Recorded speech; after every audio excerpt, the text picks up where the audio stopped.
But hey, hi again. I just started the live stream on my YouTube and my Twitch, so I'm just like saying hi, and this is the start of the live stream. I'm doing 1v1 debates today. It's Man-to-Man Monday, so that's what I'll be doing for today. Oh, someone requested. Request again, and I can bring you up. What's up, Joseph? Joseph Coolest. But that's that. That's set up. That's set up. Everything's set up, and we're good to go. I don't really got anything. I should probably grab my notes, but I don't know. Just like use my knowledge to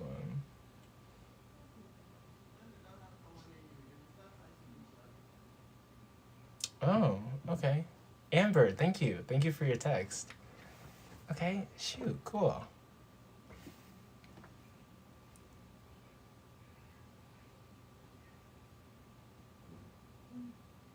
Okay, cool. I hope. Okay. I was for everyone who's wondering, like I suck at taking selfies. It's not really my thing. I don't really do selfies. I'm just kind of getting like people's second opinion on it, and whether like the ones I took were good. And I don't know. It's kind of a new thing to me. I'm like 26 years old, but I don't really do the whole like selfie thing. Typically, like other people take pictures of me or friends or stuff like that. But I don't know. It's just not my thing. But what do you guys think about this topic? Let me know if I should like change the topic. Let me look at like what topics I do have. I have other topics I could do. I could list them out, and you guys can tell me like there's 9 people in here. I'm glad that you guys are all here. But yeah, I got like 9 topics. I can like tell you guys what topics I have and like which ones I should do. And then I gotta make like more topics, and I'll make more as I like read stuff and like learn stuff and grow my knowledge on religion and atheism. Oh, yeah, but good to see you guys. Good to see you guys.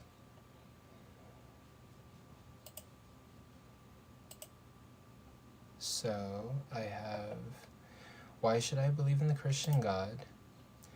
I have, did Jonah have free will, like Jonah from the Bible? I have that, did Jonah have free will? For some reason I made like 2 copies of it. I have, if the Christian God loves you, why does he allow suffering? I could do like, evidential problem of evil with that one. I have, is God manipulative? Verse Exodus chapter 21, verse 2 to 11. Poll vibes? No, I'm not a theist. I grew up Roman Catholic, and I left Roman Catholicism and kind of went through a couple different like dispositions, but I'm now agnostic, and I'm doing research on like Christianity and atheism and other worldviews to figure out like what are the best ideas, what do I personally rock with, and find my peace. I've seen you in a few lives, and for some reason I thought you thought I was a theist? All the shit that I talk about Christianity and like the Christian God and my disliking of religion. Wow. Or no, like I'm not offended, but like maybe I should say more mean things about Christianity. Maybe like like I was barely speaking. Oh no, that's fair. Yeah. Sometimes I'm quiet and I'm just like listening, and I'm like learning stuff or taking notes or like hearing what other people have to say, and then sometimes I'm like like very like animated and a big part of the live. It really depends. Like I love debating. I'm always on this app. I would like if they paid me for how much I was on this app, like I would have like tons of money. But yeah, I'm always on this app debating, learning, growing, hearing people's points, taking notes on good points and bad points for atheism and Christianity. And yeah, that's my hobby that maybe I can do for a living someday or make something out of. That's what I do. But As far as like other topics that I have why does God deserve my praise? That's another topic I could do. I have God sent the bears, and he's cruel for that. In regards to like Second Kings, where the children get mauled by bears for making fun of a bald man. So like we can discuss that.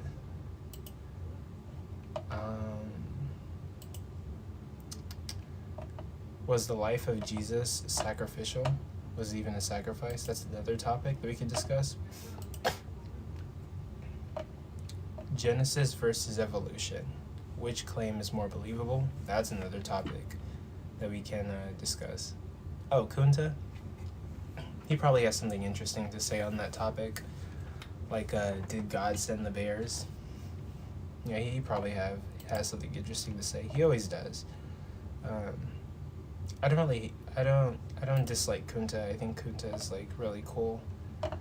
Sometimes he throws off a conversation, but he's always warm and like a good person. I'm gonna like close like a drawer at my desk real quick.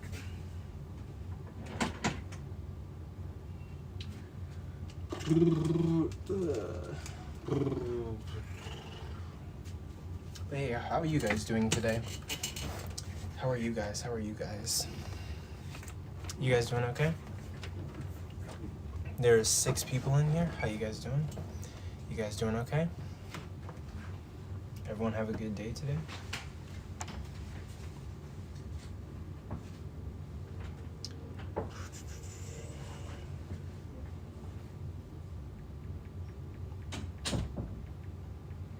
There's no filter.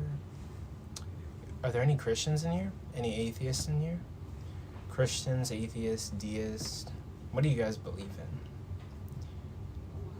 I had an alright day. Nothing bad happened, at least. That's good. Me too. I had like a sort of productive day.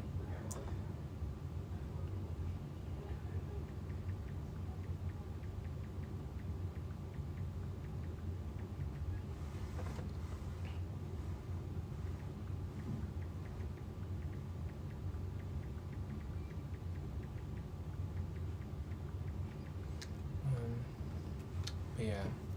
What's up, Travis team? Maybe I need a different topic.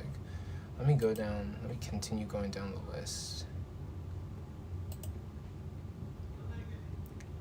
God doesn't interact with his creation in 2024. To be honest, like, I think I'm probably gonna do this topic.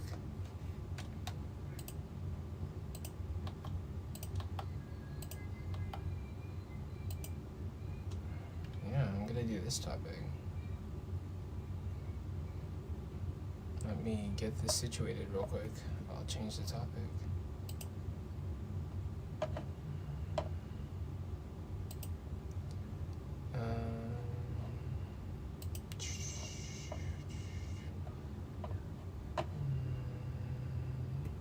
What's up, Allie? What's up, Omega D? What's up, Sammy? Good to see you guys. Good to see everybody that's here. What's up, guys? Thanks for being here. If you can, please tap and like the live so we can get people to come in here. If you can, if you're okay with it, up to you. It is what it is. Let me adjust my hat.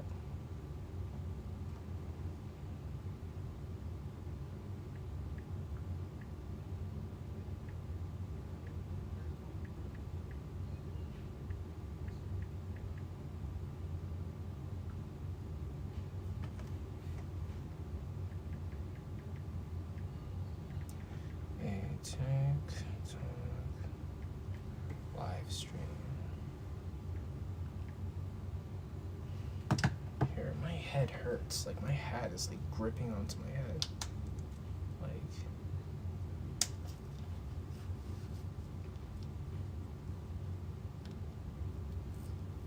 it's like cutting off the blood flow to my head. I don't know why.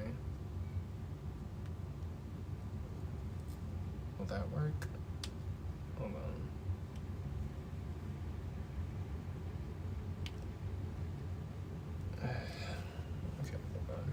Jesus. How you guys doing today? Johnny, Skyforce, how you guys doing? How's everyone's day today? Looking for somebody to join the panel and debate with me. I don't know. Sometimes we get like, what's up, Sage? Good to see you. Sometimes we have exciting lives. Sometimes we have not so exciting lives. And that's okay. It's part of the process, I guess. Maybe wait. Hopefully it doesn't look weird on camera. Maybe I need more exciting topics. I see a lot of people do like the God's not real topic, and they get like tons of people in there. Maybe I should just do that. God's not real. Those tend to get like a lot of people to come in. Oh, I know this is gonna make a sound. Oh, it didn't. Okay. Let's see. Subscriptions. Okay, there we go. It's like right there. Perfect. That's what I want. Setting something up on my computer. Sorry if that sounded like weird. Guys doing good? Corey, I see you. What's up, Corey? Hey. Corey, give me like suggestions. How do I get my life poppin'? Like, what topics should I do? Give me like a religious topic that will get my life going. Something to get the people going. But nothing provocative. Also, hopefully it doesn't get like blocked. People's comments have been getting blocked by TikTok. Hopefully whatever people are typing is not getting blocked.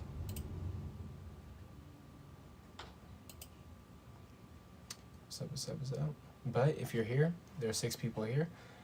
Please tap your screens, like the live, share the live even. And let's see if we can get more people in here. Feel free to request to join if you want, to be honest. And talk to me about the topic at hand.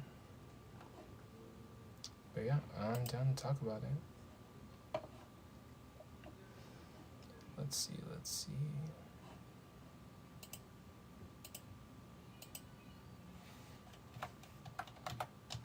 Or I might change topics to get everything going. Okay, turn that off. Let's see.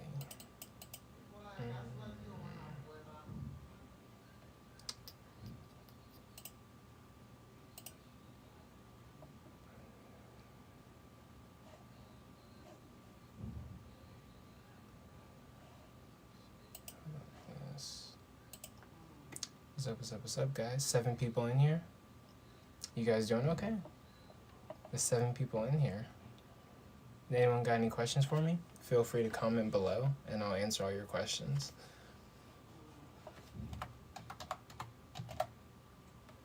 And I'm gonna do a quick sound check on Twitch and YouTube. I'm gonna do a quick sound check on Twitch and YouTube. I'm gonna do a quick.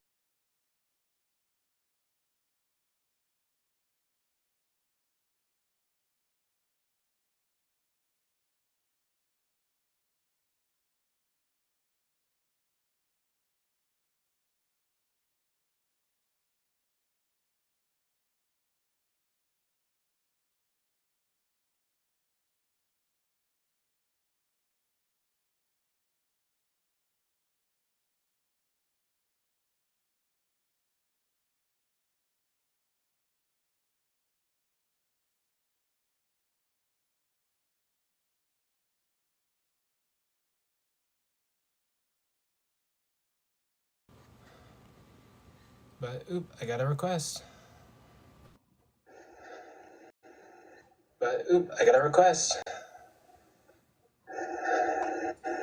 What's up? Can you hear me? Oh wait, hold on.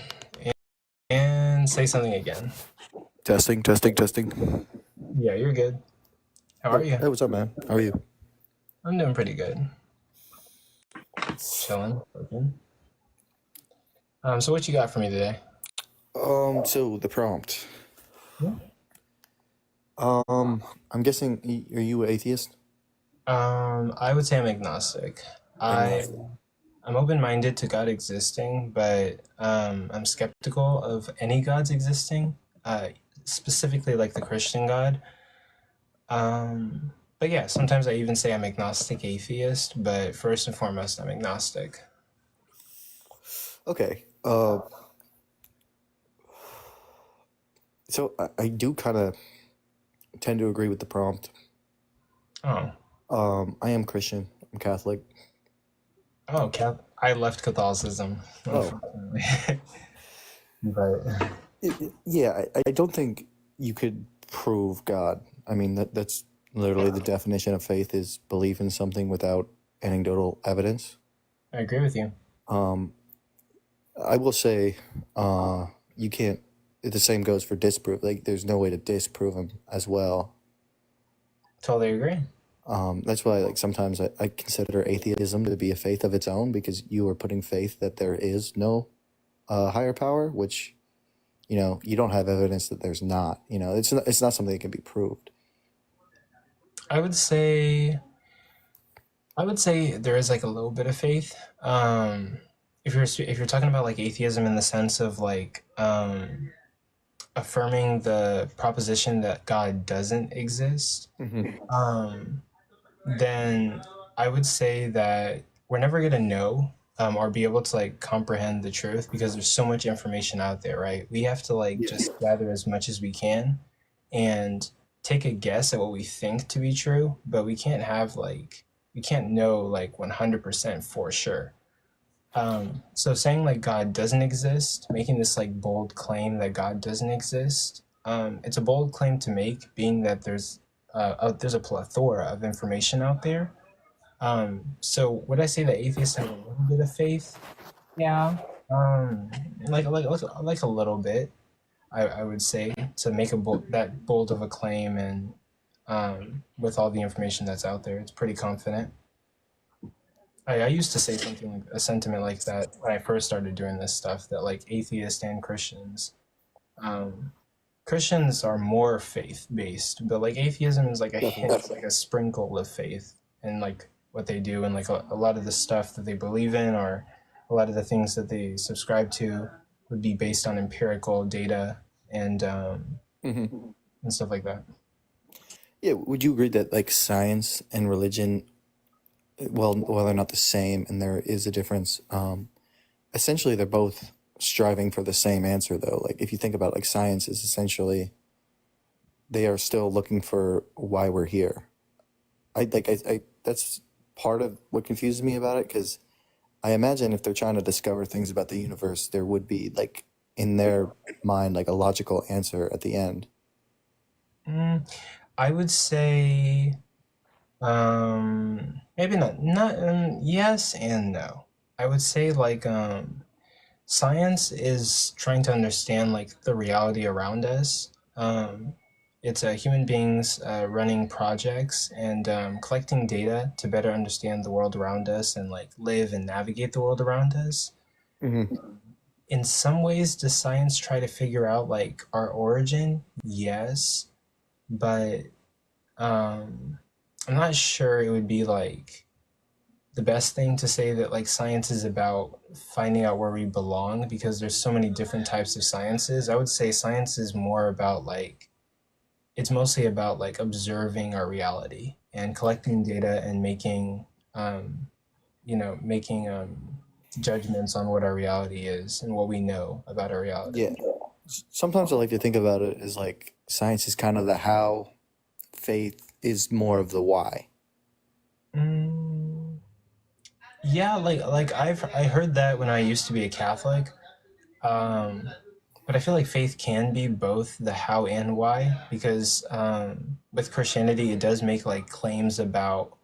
Um, well, I guess like no, not really, because I would say if you look at Genesis, right? Genesis is gonna say that like everything started with God's face over the waters, and it's telling you that God made everything in 7 days, separated the lower waters from the higher waters, Hmm. split the water to create land masses and stuff like that. So I would say religion sort of, but not really, tries to give you the why and sort of the how we're here, but Yeah, I don't and think it's I think it's important for me to say, like, I'm not like a super religious guy.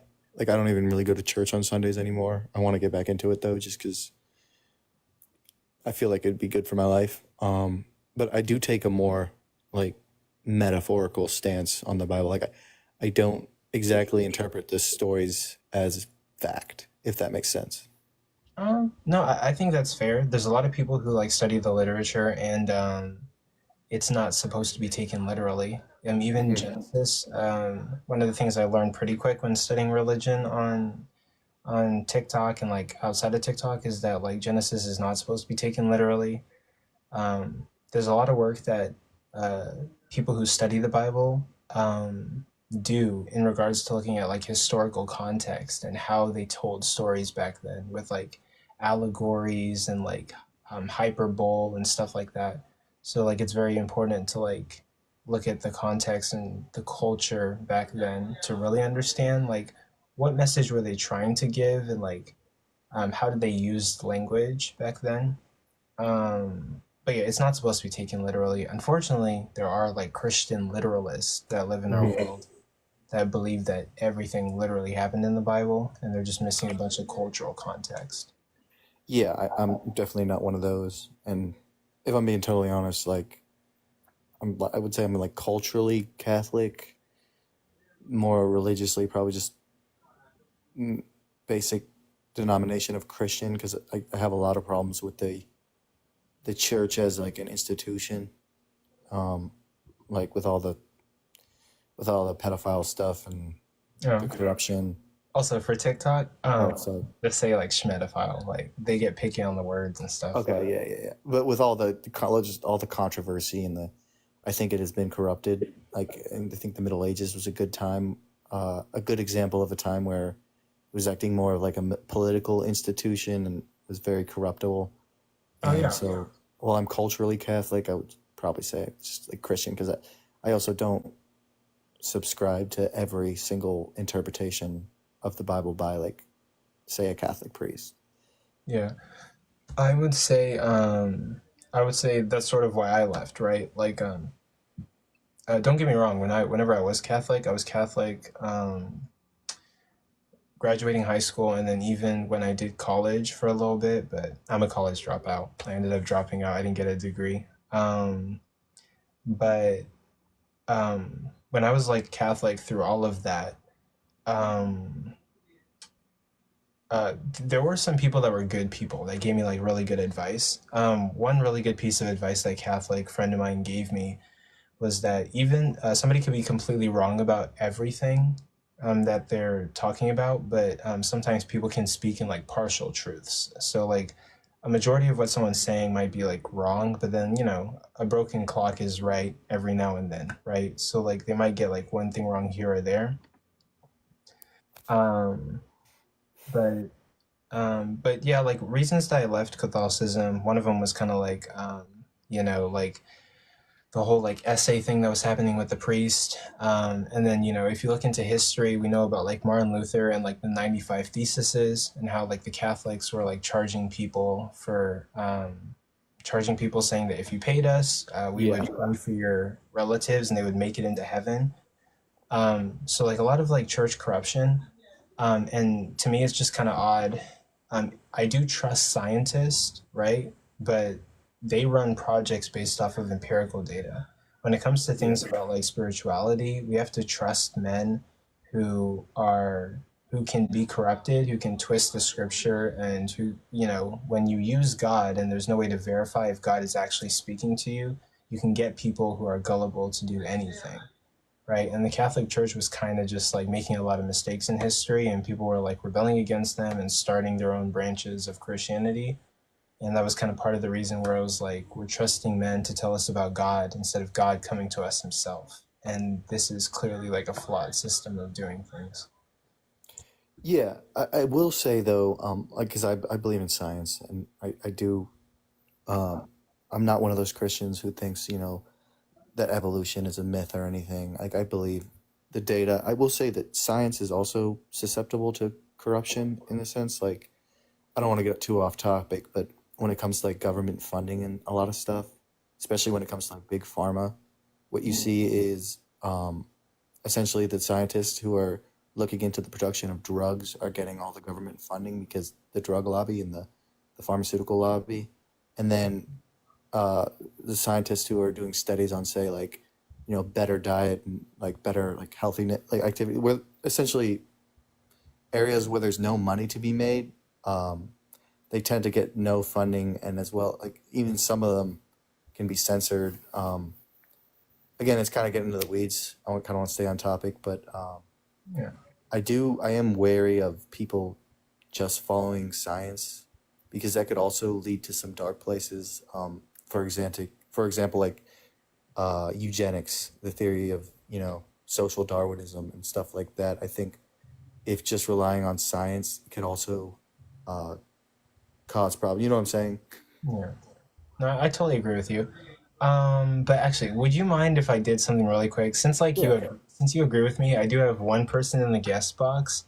And let me just see Yeah. like what their position is, but I would love to continue talking with you. I would say like stick around and like I could may Absolutely. I'll circle back to you.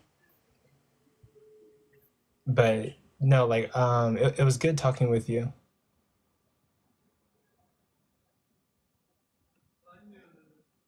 Oh yeah. And now I'm letting up Lance. What's up, Lance? Hey man, can you hear me? Yeah, I can hear you. Yeah, What do you got it's for me today? I like y'all guys talking earlier though. It was really interesting. But yeah, but I would just share that I'm as well a Catholic. So Oh, nothing. yeah, yeah. A lot of this. But I'm still a practicing Catholic. I guess I'm just going to ask like what besides the have you tried to like dig deep and trying to like take into like certain theologians or probably certain like events because after the Reformation there's counter Reformation, right? I think I've heard of those, but I do need to like probably go All start. right, so I guess I think that's one of like the biggest shift as well when because like the Reformation is it's it's a yes and a no. And I think because for me goes when you point out earlier that one of like really kind of like made you question with your stance with Catholicism was what happened in the Reformation, and the Catholic Church doesn't deny. Even the Catholic Church agrees that everything that happens back then, it was the church was scandalous. There was like an abuse of power. There was the Pope that time were using his power through everything: the laws, sex, money, corruption, making government theocratic then democratic.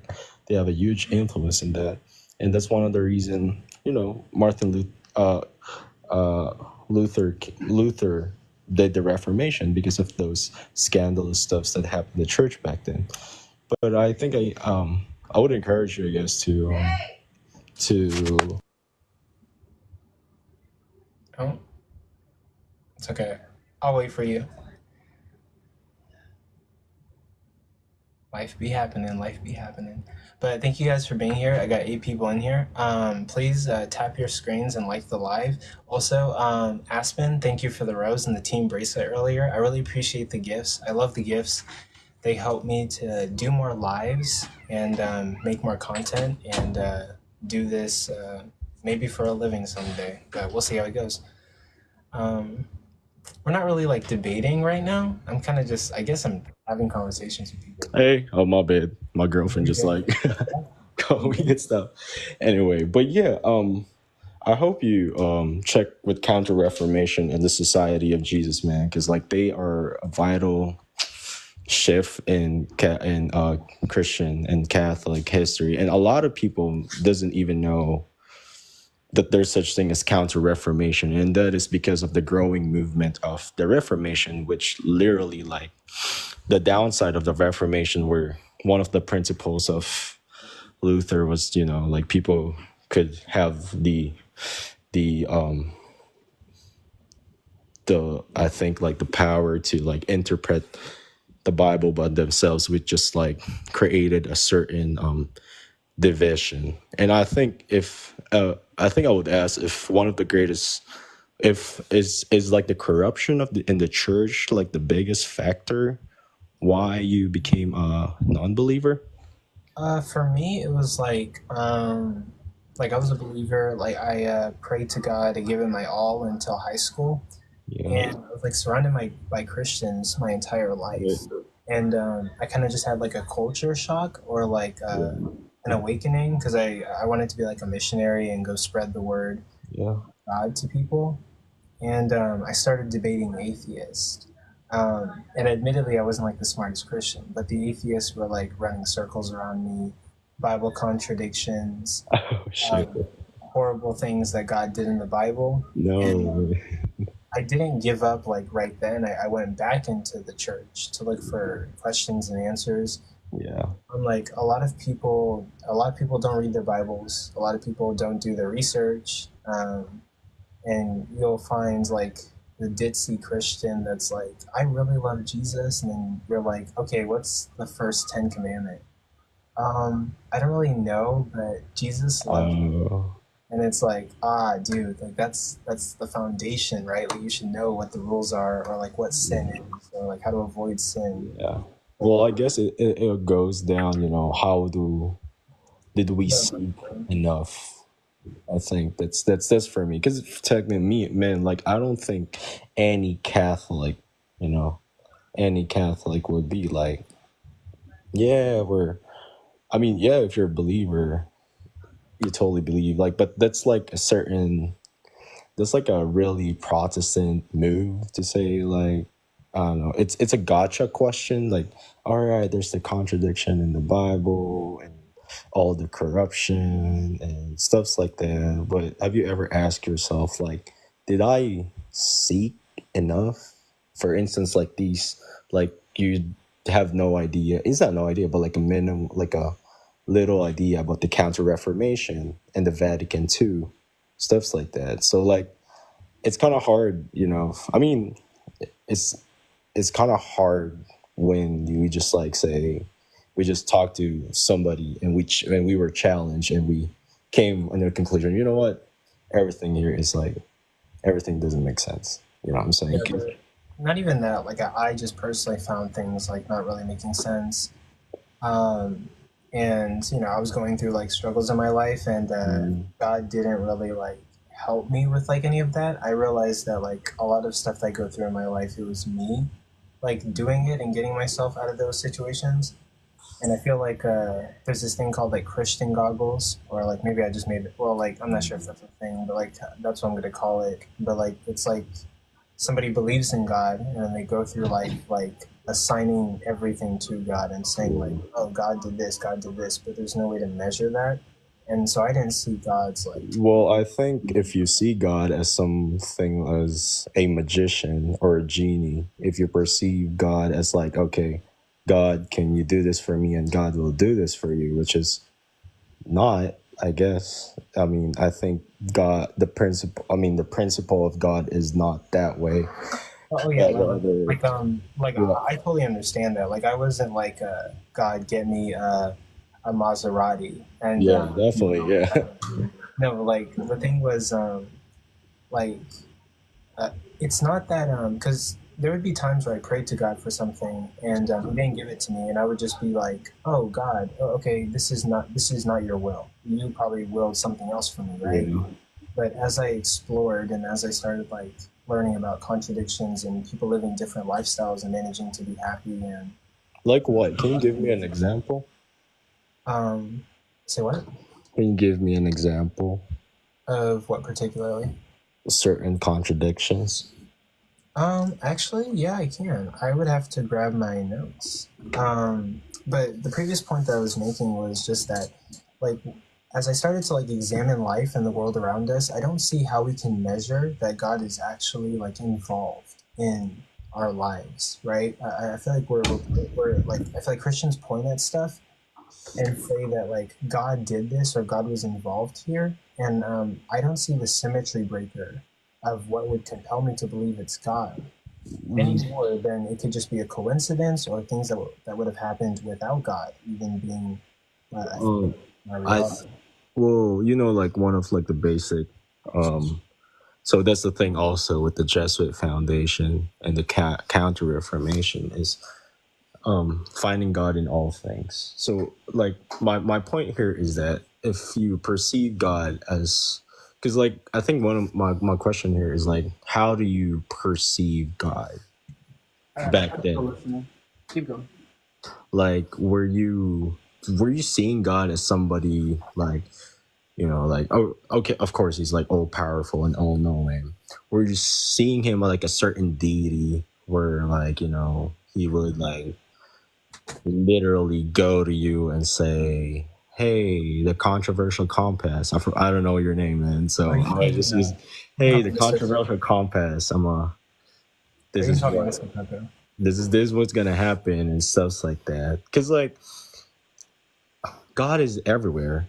God is the people that you talk to. God is the environment that you see. God is the No, I mean, so like that's the problem, right? Like people have told me that. People have told me that like God is the friend that's like helping you when you're in trouble, or like when you pray to God and that friend shows up at the right time. God speaks to people through people, right?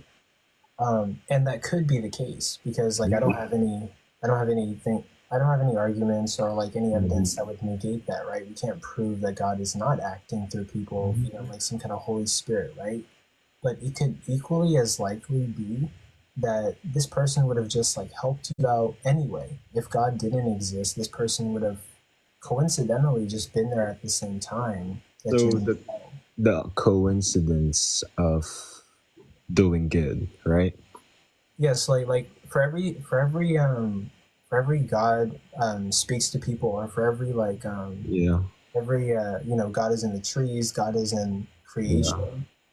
It could equally just be coincidence or naturalism or something else, right? Can you? So like I'm looking for something that's like gonna break the tie between like multiple different worldviews. So if we're gonna do coincidence, we could kind of measure it through probability, right? Probability. Yeah. I'm gonna be honest. I'm not like good at like. Well, I'm good at math, but like I'm not really good at like probability. But Because like you um, said, it's coincidence. Like the coincidence of, I get your naturalism that everything. Because I know you might probably point out like in the long term when we're gonna talk, you're gonna point out like causations, right? Like where like like what's that I forgot this theory where like is it causation theory where like it's like a let me like also, Jay, I see you in here. I might bring you up as a co-host maybe later on, um, to keep me company. I'm not really doing anything. causality How do you spell that? CAUSALITY. Do you mean causality? Yeah, causality, my bad. Very good. I don't and I'm pretty sure you're gonna point that out, right? In regards to what particularly? Nature. Um, yeah, I believe in cause and effect. Yeah. So your point is that just so everything that happens around our surrounding could be it's just nature. Yeah, so like if God didn't exist, and you were to ask me like what created the universe, I would say like I don't know what created the universe, but everything like came about naturally. So the Big Bang happens, the expansion happened, all the material was created. So okay, so this is my Or my theory. My theory. Okay? My theory, okay? Of causality. My bad. I got an accent, bro, so I don't like. I'm not an American. Okay, so I mean, I'm not naturally born American. My bad. So, the principle of causality is the cause and effect. Yeah. So for something that is like one of its principle is that it is like a cause and effect within a certain, like it's nature. So for a cause and effect to happen, you know how a cause and effect starts, right? With what word? Cause. No. Like if you're making a cause and effect sentence, what word does it start?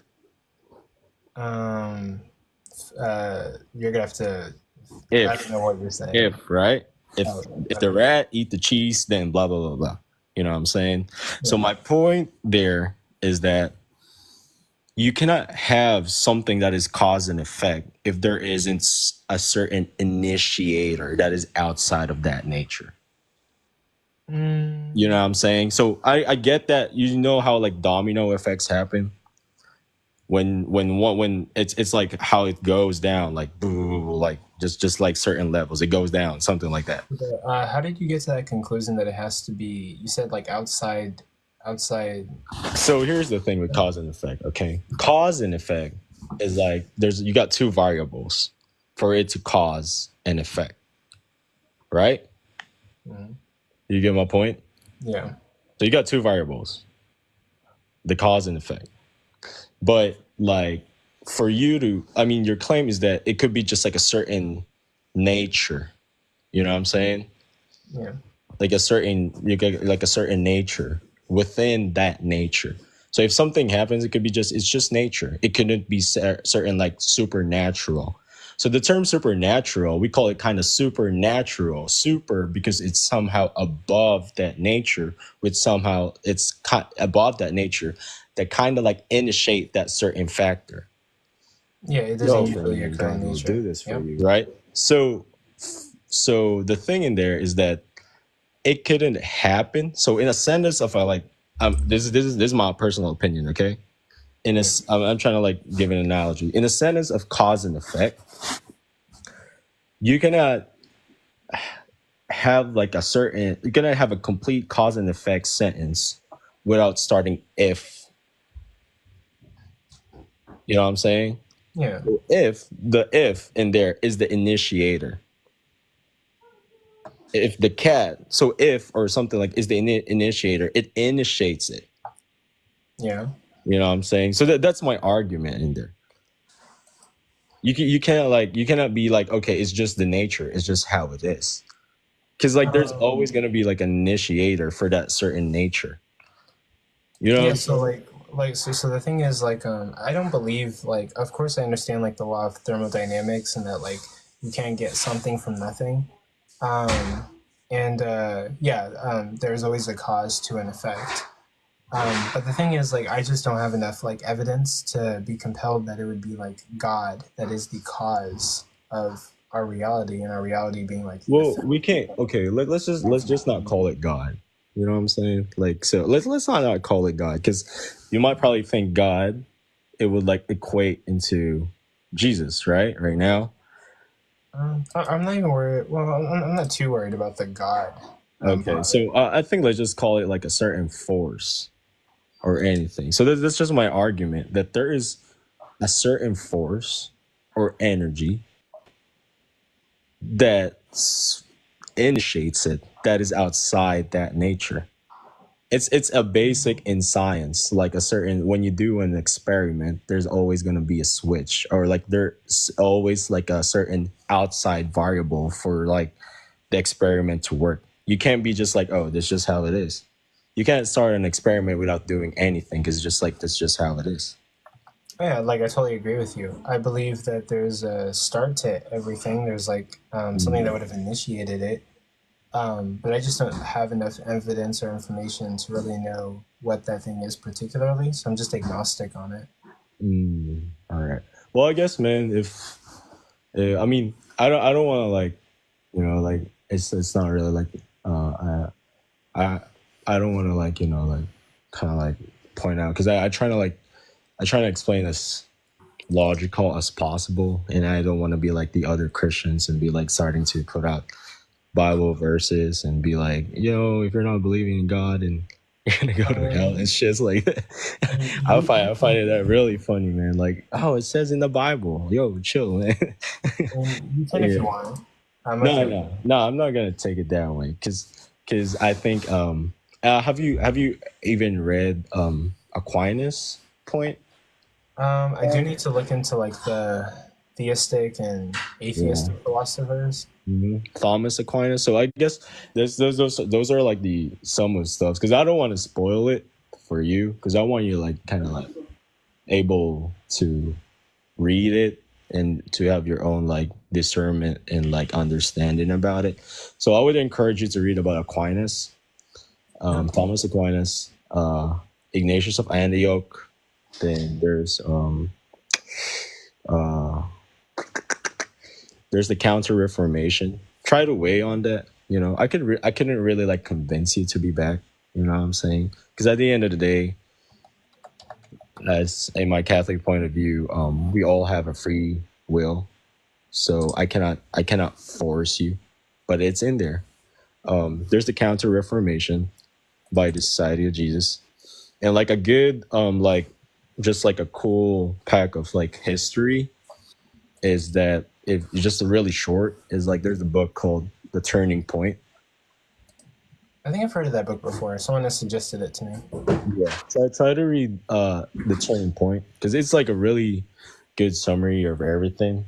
And lastly, I think I would just like say, man, I hope like you won't equate the corruptions in the church and all the shenanigans that happen with who Jesus is, because that's totally like a different equation. It's like saying that, okay, I'm not going to be an American anymore because like our government is corrupt.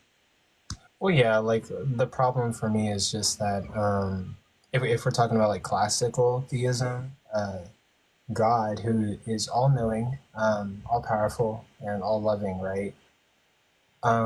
He knows future propositions, and he still decided that it was a good idea to like put the church in the hands of man, right? And so Jesus like sets the church in the hands of Peter, and from there you have the church proceeding from person to person to person. Mm-hmm. And God knew all this like confusion was going to happen. Jesus, hell, even knew all this confusion was going to happen if he's like 1/3 of the triune God, and yet he still kind of like set this in motion. So there's a little bit of a problem there for me, and like we can't trust. And like what are you implying? You hope like he just like fixed it and.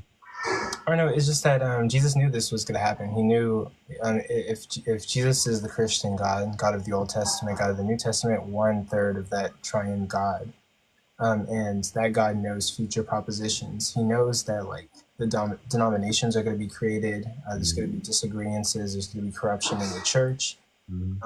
Man is a bad vessel to deliver God's word, right? God knows that man is going to like mess this up in the future.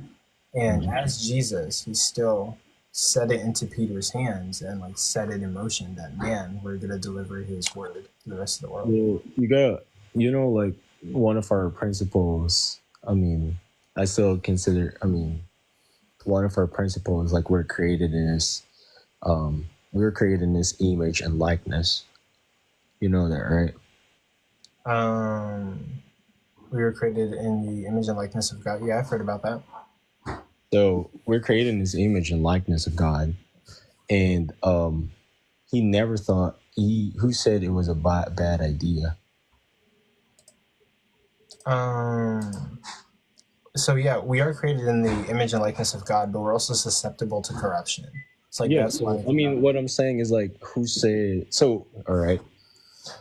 One of the main common misconception about God is that we tend to not let God be God, because regardless he would say he's God right now in front of us, we would probably still question him and try to like think that, okay, you're limited within our own hands. So the thing is that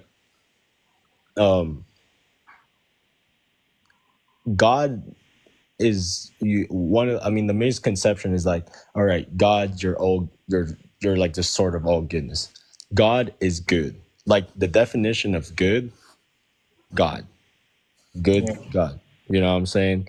So from our perspective, it could be in that way. It could be like, okay, this one's sucks in a certain standards, like how our world was, how our world evolved already. But God,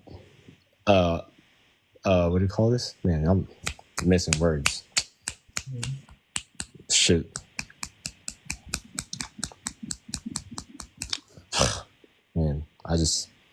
But I would say like okay, so I just missed my word. so so I sort of know the route that you're taking. Like even if you say like we're human beings trying to judge God, um, and like even if you say like we're human beings trying to judge God and like we're using our own morality to judge God. I mean, I could always just use God's morality to judge his own behavior, right? In the Well, sense of well, like, that would not make him a god anymore. well, like, would you say that the Christian God is like opposed to I can't say the word on TikTok, but grape? What? Well, would you say that the Christian God is opposed to grape? Yeah. So he doesn't want people to grape anybody, right? Right. But then this Christian God that knows all future propositions, he knows what's going to happen in the future. He put his word in the hands of man, and years later, they were going to form the Catholic Church and end up graping thousands of individual women who are going to sue the church. And the church would have like a fund for dealing with these SA lawsuits. And God knew that was going to happen before it happened and still set it in motion. So is he Well, really the opposed to thing is, grape? man. Okay, we're gonna go back here because um, can you read me which article is that, or like how recent is that? Because as much as you say like okay, there's because we're gonna go back again the corruption of the church. Those are like all like certain church propaganda, especially if it came from a certain mainstream media. Remember when the Pope said about like homosexuality, how they like kind of interpret it without reading the letter. So, um, what happened was like, there are scandals that happen to the church. That's the thing. There's always, and people won't, and the church doesn't deny that. Even the Pope doesn't deny that, and the church are taking actions to that. The church is not perfect. Well, technically, there was one pope who knew that this was happening, and he literally didn't do anything about it. Well, that makes him that makes him a that makes him a bad pope. Like I said, man, like I would encourage you to read Counter Reformation, the Society of Yeah. Jesus, the certain like what happened to Vatican II, what are certain impositions in there, and I with the graping thing. But yeah, but like the thing is like so God knew that the grape was gonna happen, right? Especially via the method of trusting man to deliver his message. Men who are susceptible to corruption and they're gonna twist it and use it to manipulate people and like essay them. And God saw all of that before it happened, and He still put His message in the hands of man to deliver His message. So I think it all goes back from the start. I guess it all goes back from the start. The existence of evil, right? So we're gonna go in a Christian standard. Okay, so there's God, the archival goodness and grace, and the story of Satan. All right, so there's us who was created in His image and likeness, who has the free will. So Satan is technically like Satan is not like is technically the one who rebelled against God, and I know you know that he rebelled against God. So the existence of evil is not because of God. Okay, the Wait, world. actually, wait, really quick, pause really quick. Love it. Hey everyone in the live, thank you guys for being here. If you're here, please tap your screens, like the live so we can get more people in here. I did see somebody was requesting to come up. Sorry, I haven't gotten to you yet. Just give me like a little bit more time and I will get to you. Request again. But also, yeah, Lance, I might have to like go to the next No, you person. do, man. It's totally understandable. I mean, it's totally understandable. I But no, feel no, like we're you're gonna okay. go We're toe to not. toe, but like I just hope you you know, I mean, you could go next. I hope you wrote like the stuff Sai said. Oh For you. yeah, I'm gonna It's look a at. good read, and if you're going to YouTube, try to listen to Pint of Aquinas. He's he got like a pretty cool view. And just a last note, um no matter how, you know, the Catholic Church sucks, you know, the Catholic Church, like even Catholics know that. But the reason why we're still here, and the reason why we are still here, is because that is not the principle of the church. And we're trying to, you know, we're trying to fight for it. We're trying to like conserve what Jesus started. So Okay, yes, but the person isn't requesting anymore, so we could probably keep talking. I love it. If I see somebody requesting, I'll probably pause you. All right, it's all good. You know. Yeah, but yeah, that's my point. There's the reason why the world is sucks is because we are not perfect. It's our own causation, and it's and the reason, and God, it's not God accepts it. God just let it happen, because he's not the certain God where it's like, oh, all right, you're gonna do this and you're gonna do that and just control us. That all right, we're gonna stop it. Like I said, we're created in this image and likeness, which means like we're our capabilities. That's why we're able to create, we're able to conserve, we're able to propagate because we have this certain like identities that he could do as Well, God. but like the thing is, like yeah. So you're sort of arguing like the free will thing. Like God's gonna give us free will, and He's not gonna force us to make certain choices, right? But God's not even opposed to forcing people into making certain choices. Because like there's the story of Noah, of no, not Noah, Jonah in the Bible, right? Jonah rebelled from God and didn't do what God wanted him to, and he got swallowed by a whale. And he was only let out of the whale once he like prayed to God and said, "I'm going to do what you want me to do," and then he went on to do what God wanted him to do. So God has even forced people Well, you back can't.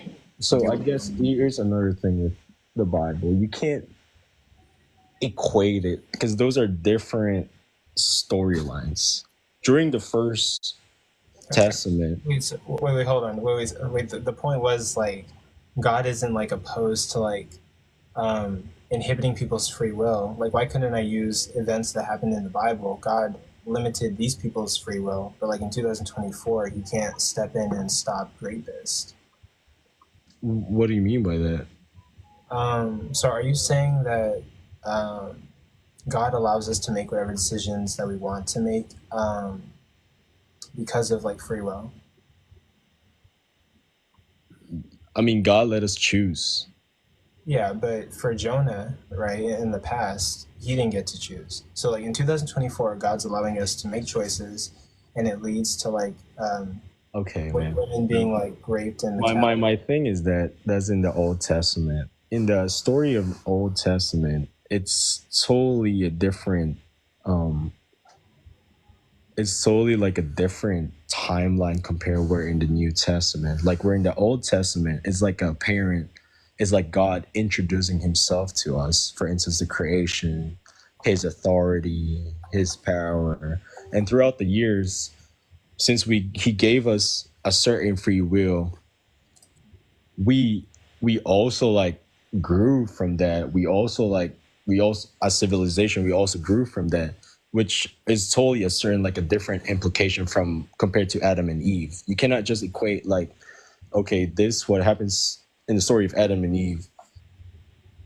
Wait, so you're saying like in the Old Testament, God is different, but like in the New Testament, it's a different time period, so God is gonna He's behave. not different. He's the same. What I'm saying is like you cannot equate like the what do you call this? You cannot equate like, okay, like you cannot equate like the happenings back then and the certain happenings now, because back then God and his people were just starting to create a relationship. He was still introducing himself to his people. He was still introducing who he is. So there's like a certain point, because like when he gave his like when he gave us free will, when he gave us the power to choose, when he, like I said, we were created in his image and likeness, we outgrew that thing. So we also evolved, we also grew, we created like certain standards and moralities. So I'm not saying that during the time of, what I'm saying is like it's kind of like we also grew from that. So you cannot say like the way Adam and Eve think back then is this way as how Jesus and John and all these apostles think during those times. Well, yeah, but the thing is that God, it's like God is not going to intervene with humans because he wants us to be able to make choices. But then on the other hand, God is intervening with humans like preferentially. What do you mean? It's like you're saying that like the world is bad because we make choices and we have free will, and it's important to God that we have free will, and so he can't intervene with the world, right? And then you're saying that I can't use examples where he has clearly intervened with human affairs and violated their free will. So it's like God wants us to have free will, but then he also doesn't want us to have. Well, like I said, he's introducing himself. He gives us free will, but let's put it. God is the standard of morality. Okay, I mean, I'm putting in this, Bible. I'm not gonna put it in the outside of it. God is standard of morality. God is introducing to himself during that time. For instance, one implication for that is that what would happen if we turn away from God, because he doesn't want us to turn away from him. So that's one thing. You cannot just say, okay, I want this to free will. Okay, I gave you free will, and God doesn't want you. Just because God gave you free will, he wants you to like, okay, I'm a rebel against you. What? Well, he said like, okay, okay, if you rebel against me, there's hell. We're gonna go there. Yeah, but what does that have to do with God gave Jonah free will, but then took away Jonah's free will by like keeping him in jail? He's, like I said, it's not. It's he has the ability to choose in there. Okay, but like I said, during those times, what? The only choice he's allowed to like make is to believe in God to get out of the whale. Well, because because he loves Jonah so much, and he doesn't want him to suffer and be able to be deceived what rebellion is. Yeah. So why doesn't God love the women that are essayed by Catholic priests? What do you mean by that? That's totally different. that's totally different. So like God loves Jonah enough to like to intervene and like kind of step over his free will, right? And handle that the way he wants to handle it, right? But when it comes to like preventing priests from essaying women, let me ask you this: is there like a certain program that encourage priests to rape people? No, there's not. But like it Oh, happens. that's the thing. So just like I said, just my bad. All right. But like there's like the Catholic Church isn't saying go grape, right? They're not saying Right. go. But like these things are happening in the Catholic Church. Yeah, correct. You had one pope that knew about it and didn't do anything about it, and then another pope addressed it. And then Yeah. you also have I forgot who particularly it was, but you have like clergymen who are whenever these priests get caught for their transgressions, they just move them to a different parish, right? So they can Yeah. continue.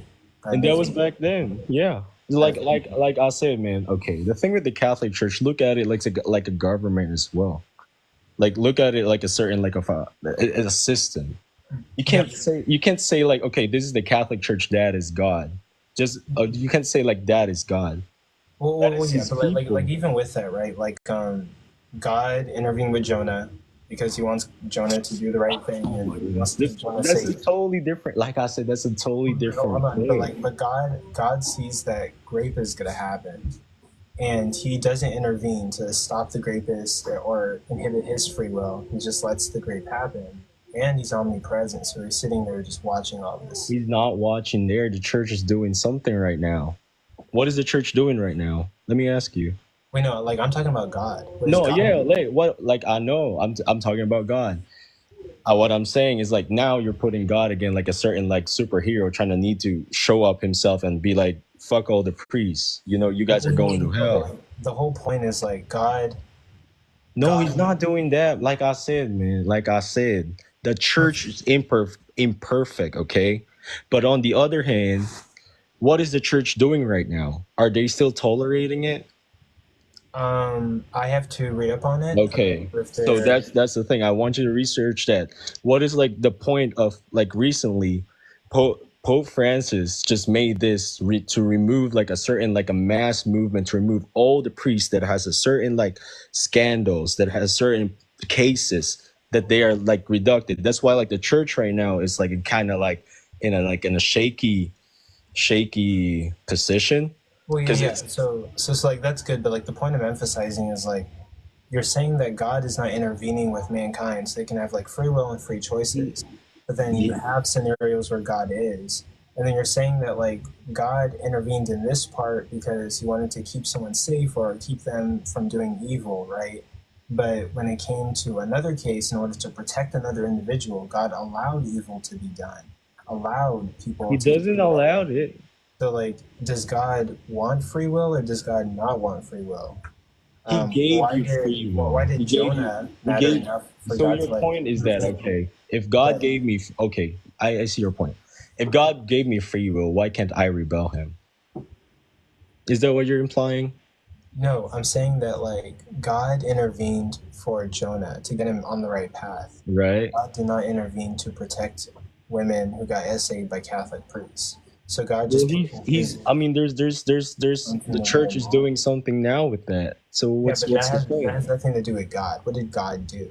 Like I said, it's gonna go back that we see God in all things. Okay, so anything that doesn't lead to Him, any action that is not that is caring for His creation is not Him. So you gotta see it in 2 points that it's not only God, that there's also the other hand. Okay, Like there's so, the evil but, like, too. how do I empirically test that? How do I see that? You're just like you're pointing to human beings, and What when do you we do mean? that- Okay, you're going back to imperialism. I mean, like imperially. You can't test God. wait, so you're Let me just, ask you this: What I'm gonna go back to your science and math. What is the principle of infinite? You know the equation of infinite. wait, hold on. Like before we go there, like my thing is that you're pointing to things and saying like that's God, and then whatever you don't like, you say that's not God. No, that's not, man. It's not Like, not. like, how do you- Okay, how do you so test it? of course, anything that is bad happening, that's not God. Because God is good. So anything that is good happening, that is God. It's not that According to what you told me, he doesn't like. Okay, it goes back again to the question: if God exists, why does evil exist? Right? Is that your question? If God is all perfect, why does evil exist? No, not necessarily. It's like the point we were trying to address, right? Is like whenever I ask like, what did God do to protect women from being raped, or what is He doing to help women that are Yeah. being raped? Right? You point to people of the church that are stepping in to prevent, or the Catholic Church making a movement Yeah. to deal with the priests, right? But that has nothing to do with God. That has more Why so- not? Why does it not have to do with God? Because God is not helping them. It's the people of the Catholic Church that That are is helping inspired by God with them. His principles, So how do you measure that? How do you measure someone being inspired by God or God? with His like nature and teaching, and how God introduced Himself to us. So, like I said, It doesn't tell me. So like you're Catholic, right? You believe in Yeah. Catholicism. So you're gonna say that like God inspired people to create the Catholic Church, right? But then why not be Mormon? Because Mormons are saying that God spoke to them, right? To be Mormon, and you know. Okay, when did the Mormons started? If I'm correct, in the 1900s. Right. After during the like I said, okay. Now we're gonna go back to our Christian history No, again. but the emphasis, right, is that people can say that like they're being inspired by God. People can say that like God is moving them to do things, but Right. this doesn't show me God being involved in these people. It just shows me people saying things, right? So how do I know for So sure the that thing God is working through people? we cannot measure. That's the thing. We cannot measure, and it all goes down with faith. Yeah, yeah. So So like the thing is, you're just pointing to people and you're saying that God is doing something because it lines up with what the Bible says about God, but there's no way to know for sure. These are just assumptions, basically. there's such thing as called as the Catholic Catechism, right? The Catholic Catechism. Yeah. Have you read that? I've like dabbled in it, but there is also a lot So of things in there here's the thing. that go against the Here's the Bible. thing, man. Like I can't really I can't convince you, okay? Because first things first, you have But read what does you. that have to do with what does that have to No, do no, with no. I'm not convincing you or anything. Because like first things first. Here's the thing. You went into like a certain conclusion about Catholicism without without giving a chance of reading the Counter Reformation, the principles of the principles of the principles of Augustine, Loyola, Ignatius of Antioch, and how it started. Okay, so with the point of being a Mormon, nothing against a Mormon and everything, but as a Catholic, But Luther did a lot of misconceptions and stuffs. I mean, he's right that the church needs to be reformed from the scandalous things that matter, but it doesn't mean that he had to separate from the church because it created divisions within the church. Because like one of his principles is that people should be able to have this like certain power to be able to interpret. That's his fault. That's why you have let me pause you. oh my bad. I do have another Oh, you guest, good, man. You good. but Yeah, you. I'll bring you back after like I talk with them. But it was nice talking to you. We'll definitely continue this. No worries, man. You good. I appreciate that. Yeah, for sure. Or wait, hold on. Actually, before you go, Nate, are you a believer or are you a non-believer? He wants to debate. Are you an atheist or do you believe in a God, Nate?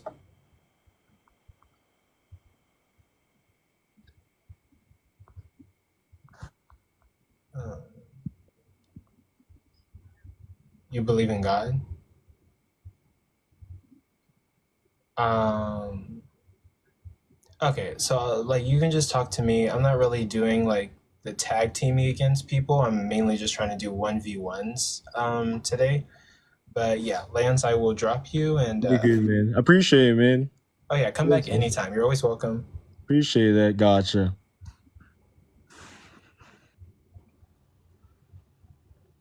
Boo, yeah.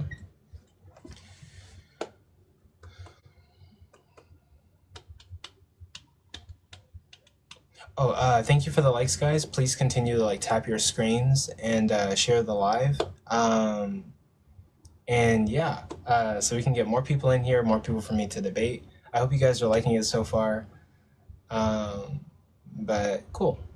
I'm having fun. It's a pretty cool live.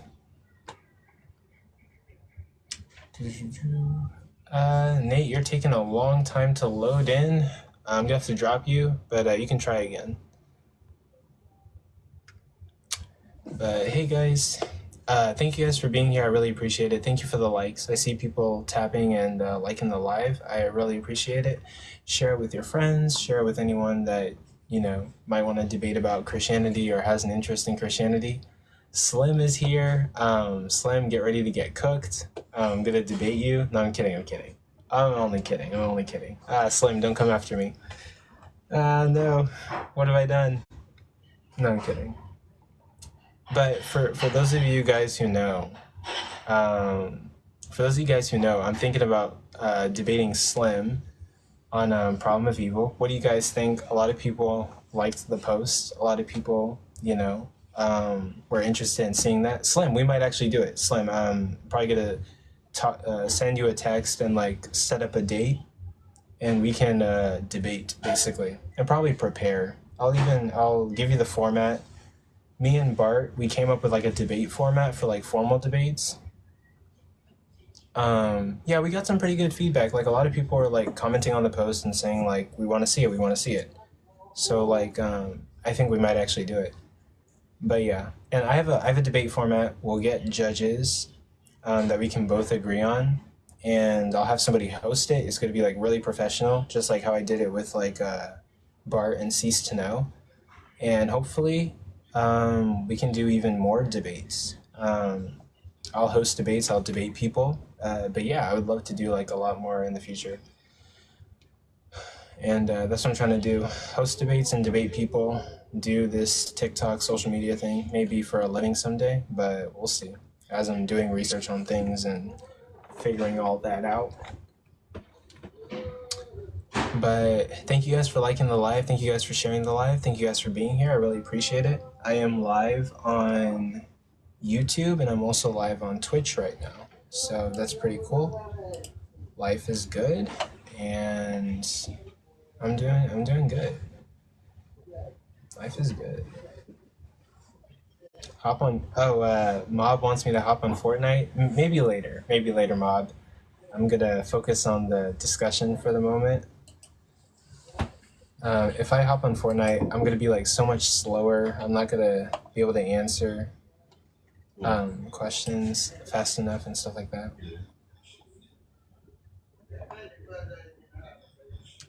But oh, okay, cool. Amber, you are awesome if you're here. What's up, Robbie Rob? Hey, I'm doing 1v1s. I was doing pretty good earlier against one of the people I was talking with.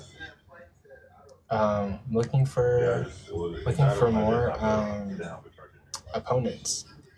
Sorry if I have a little bit of background noise, but it's okay. It is what it is.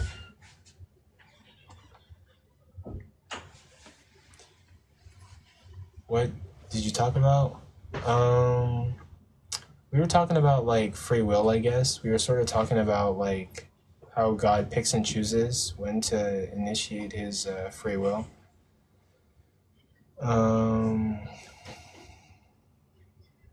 And that's really it. I guess like the main point of the conversation was just that it's very hard to tell like when people claim that God is moving through them or God is using them to do good things. It's very easy to say like all of the good things is God using people to do things, right? But then we ignore the bad things that people in religious associations have done. But there's no way to know for sure, like who God is like influencing or who God is working through. We're kind of just like pointing at like our own personal, not objective, but subjective choices of who God is working through. There's no way to really know for sure. I guess you could say that like their fruits are not going to be rotten. It's going to match up with like the Bible. But even then, like, what's the symmetry breaker between like a nice person that just happens to follow like what the Bible's teachings are, like coincidentally, and somebody who God is like working through? Like, there's no symmetry breaker, you know? Just because someone does good, nice things doesn't mean that like God's working through them. What's my opening for my debate with Slim? It's gonna be great. I have like a bunch of different arguments I want to run against Slim. I'm gonna like write it out, and I have a certain format I'm gonna do for the debate. I'm probably gonna have like 10-minute openers for me and Slim, and then like 5-minute cross examinations, me, Slim, and then another me, Slim. So that would be like 20 minutes of debate, and then like a final probably like 5-minute closers. So if we both get 10-minute openers, that's 10-20 minutes. Then you get 2 rounds of 5-5, 10-20, 30-40, and then you get like 5-minute closers. It's gonna be like a 1-hour debate. I like the formal debates, like the ones I see on YouTube where it's a long debate and like it's like a lot of materials like hashed out. Like I don't want to do like 2-minute openers, 3 minutes cross-examination, and then basically I have to take like a bunch of different arguments I could have made and cram it down into like a measly 3 minutes and cross-examine. I really don't like those, but I guess like if we're allowed preparation time, I could possibly do like the short debates. But yeah, I don't know. We'll see how it goes. But like I probably want like a long informational debate. I might even shorten it. I might do like 5-minute openers for both of us, 5-minute openers, then 2 rounds of cross-examination, 5 minutes, 5 minutes, and then closers, 5 minutes, 5 minutes. We are gonna have judges. We both are gonna agree on the judges and do that. But yeah.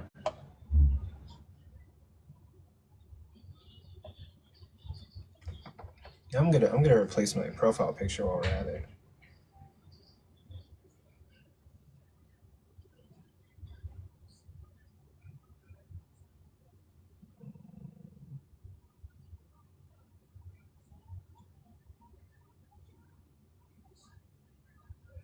Let's see. I have finally done it. 10 minutes is a long time. What if well, I'm not gonna reveal my arguments right now. But mob, I do have an argument for that. I have like 2 arguments I could run against like free will. I feel like I can be very efficient in this debate against Slim. But also like I'm sort of afraid because Slim is like really smart. Like every day that I'm not studying Christianity, she's like reading the Bible, and we know Slim to be an arsenal when it comes to like her debate skill. Well, yeah, like if Slim gets angry in a debate, she's going to do like really good. She does really good when it comes to like her debate skills. She's very smart, smarter than I Wonder, smarter than Capone, smarter than Prug, smarter than Angel Investor. Should I go on? Smarter than tons of people. Slim is pretty up there. Yeah, she knows stuff about church history. She knows stuff about the Bible. She knows stuff about like the Hebrew that the Bible uses in their original words. Yeah, the only thing I would be afraid of would be her knowledge. She has a lot of knowledge, but I think I have arguments for the typical arguments against the problem of evil. But a lot of people like the video that I put up, me versus Slim on like, is the problem of evil a problem for God?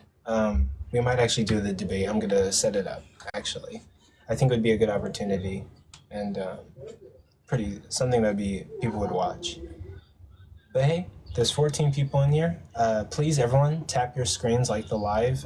Thank you for the gifts. The gifts help me to do more lives like this and maybe do this for a living someday. And yeah, I appreciate you guys being here. I love all of you guys, and yeah, I'm gonna be here for another like 3 hours, so thank you guys.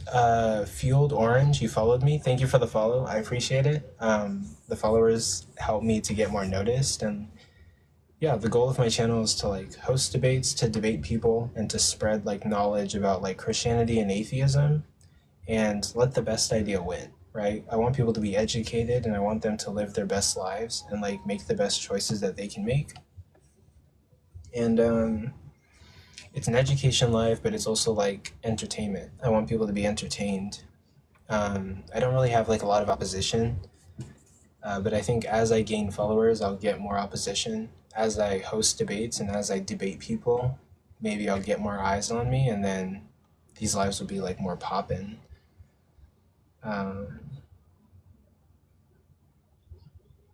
But yeah, poppin'. I don't know, it's kind of cringe how I use that word, poppin'. These lives are gonna be more poppin'. But yeah, that's basically what I'm up to. There was a bug in my room, and I hope it didn't like land on me, but if it did, I don't care. It's like one of those green bugs that you find outside. Sure. Hi, Gmom. Gma. Yeah, ask me any question that you want. I'll answer it.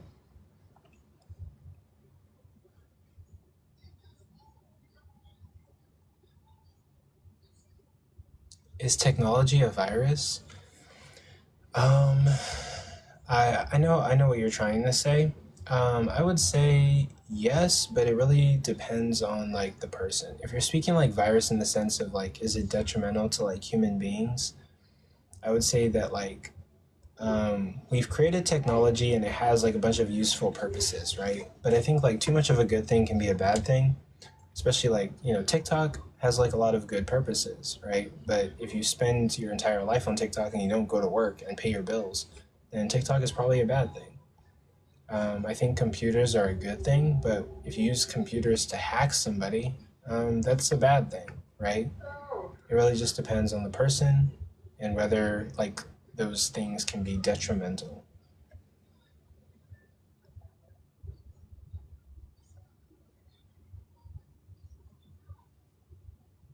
But yeah, I'm just looking at my profile, updating things. Um, and yeah, but if anyone wants to debate me, feel free to like step up. I'm doing 1v1 debates tonight, and let me know. Let me know. I appreciate it. I appreciate it. Appreciate you guys. Are we AI? I don't believe that we're AI. One of my axioms is going to be that we. Well, Mob, I don't want to debate you. I just want like opposition. I just want. I mean, like, Mob. Just Mob is one of my really intellectual friends that I am not by any means on the same like ground as Mob. Mob will mop me in a debate any day of the week. That is smoke I don't want. I'm trying to think of an argument to run on you. Debate Mob. Herbal says I should debate Mob, and Herbal typically gives me good advice. But I don't know. I'm looking for someone new. Looking for new people to debate me. I want more new people.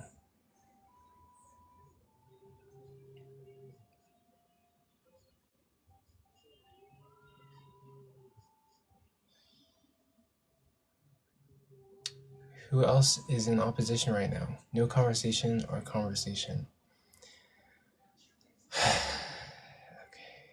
Okay.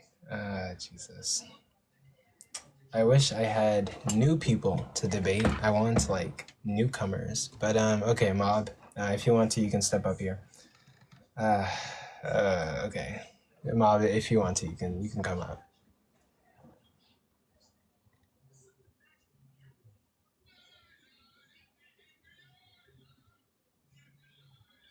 Wondering where do I watch Myth Vision?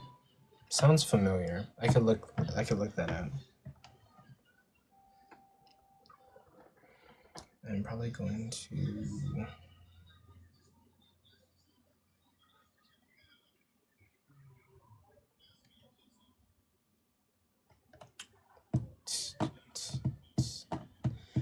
wait, Slim. I should have told Slim to text me back. I texted her about her availability. Where's all the opposition at? Anyone got questions for me? They do good videos on the history of Christianity. I think I've heard of Myth Vision. I think I've heard Myth Vision. Let me check.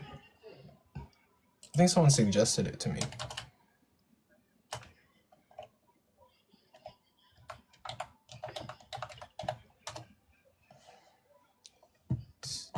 Yeah, the Myth Vision podcast. Yeah, someone suggested it to me. But where's everyone at? It's Monday. Where's all the people? But thank you guys for being here. There's 10 people in here. Feel free to like the live, share the live with anybody who might want to like debate me on like why I should believe in the Christian God. I'm gonna be here till like 11. Um, hosting this live and doing doing that. I have to do chores tonight. I have like a lot of stuff I have to do. But how are you guys doing today? Oh, I got one request. Revelation. Welcome up. Hello? Hey. Hey. So what do you got for me today? I can't really read the whole thing, but I'm assuming it says, like, why should I believe in the Christian God? Okay. Yeah. It's fine. Also, can I verify your age? How old are you? Yeah, I'm 19. Okay, bet. But yeah, why should I believe in the Christian God? Can you convince me that he exists or that he could? Yeah, so I believe that okay. So for God to exist, I could explain why I think he exists and then why it's the triune God of Christianity, like the Trinity. So I think that without a God, logic, reasoning, and ethics are impossible. And I don't mean that we don't do those things. I just mean that there's no like justification for why we do those things. How did you come to that conclusion? Well, to ground these things into reality would be a metaphysical claim, and then you would need something more than metaphysics to ground those things, I think. Why would I need more than something than metaphysics to ground those things? Because it's a metaphysical claim. So you can't actually how do I explain it? It wouldn't be like logically possible. What's the P and not P in regard to it being not logically possible? Because it's metaphysical, you're grounding it into reality. To say that it's just not right. Yeah, but like saying that something is logically impossible would imply a contradiction. So what would be like the premise 1 and then the contradicting premise 2?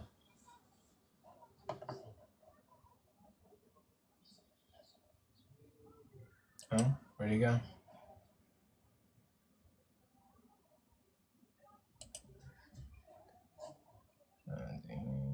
Where'd he go? Counter information. Did I save that? I did. Revelation, you there? You there, Revelation? Oh, well, he dropped. Darn. Dang. Maybe he was having like internet issues. I can't convince anyone who doesn't want to be convinced. Well, that's kind of the thing, right? That's kind of the problem, period. I don't see it, like, you don't have a name, you just have a period for your name. I'm not really looking for something that's like convincing, right? I'm kind of looking for the truth, right? I could be convinced that the spaghetti monster exists, but that doesn't mean that he's necessarily true. It's not about like sensationalism, how you feel, or being convinced. It's about like what's actually true, what's a reflection of our reality. And I would say like, I don't know, you don't really know like what people's demeanors are. I'm open-minded to like the Christian God existing, even though like there are some things I do need to sort through. Historically, I have said that I hate the Christian God. And you know, there's certain things in the Bible that I don't really like approve of. But if there was some kind of like explanation or like some way of clarifying those particular things that I disagree with, like I'm open-minded to like God existing. But I think a lot of people are like open-minded to being convinced. It's just that they don't really have like the evidence that would compel them to believe that God exists. Oh, wait, we have 18 people in here. That's like, okay, I know this sounds like a little bit like, not really impressive, but 18 is like the most that I've had with like the lives that I've been doing. Normally I get more people in here when I'm doing like panel lives. I used to do like panel lives and I'd get like 45, 30, upwards of like 70 people in here. But doing these 1v1s, they have sort of started slow, but I think they're going to build as I do more of these, and people kind of get the message that I'm doing these and I gain more followers. Mob said, Coco, you should yell at people. There was that one guy I was debating in regards to like how can we tell whether God is acting via people, and I was kind of going in on him sort of, and that one was gonna get a little bit exciting. I should have kept that one going. I had to kick him for like another guest because we were talking for like 30 minutes to an hour. But yeah.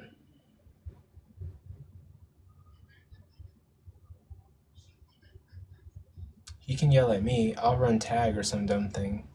Fruit Brew, I would never yell at you. I think you're amazing, Fruit Brew. Fruit Brew, do you actually know that like when it comes to the I Wonder drama, you're like the one witness that I have to confirm like what happened on that one live, I think. When I Wonder kicked me from the panel and you were there and you saw me in the comments, we were talking in the comments for a little bit before I left the live.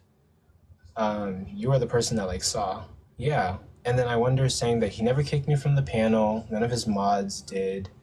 And he just started like lying. And then whenever I confronted him about it, Christians are supposed to be like charitable and like not prideful. And he was filled with pride. So we went our separate ways. Go, I Wonder.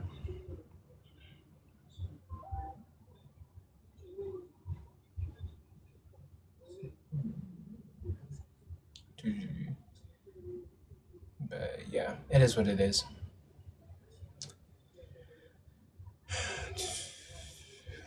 But yeah, thank you guys for being here. Now I got 12 people in here. We went from 18 to 12. Damn.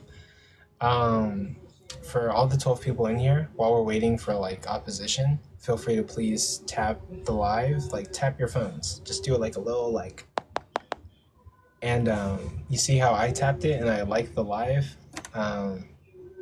Hopefully, sorry if they came off the wrong way, but it would really help if you guys liked and shared the live. We can get more opposition in here. I really appreciate you guys.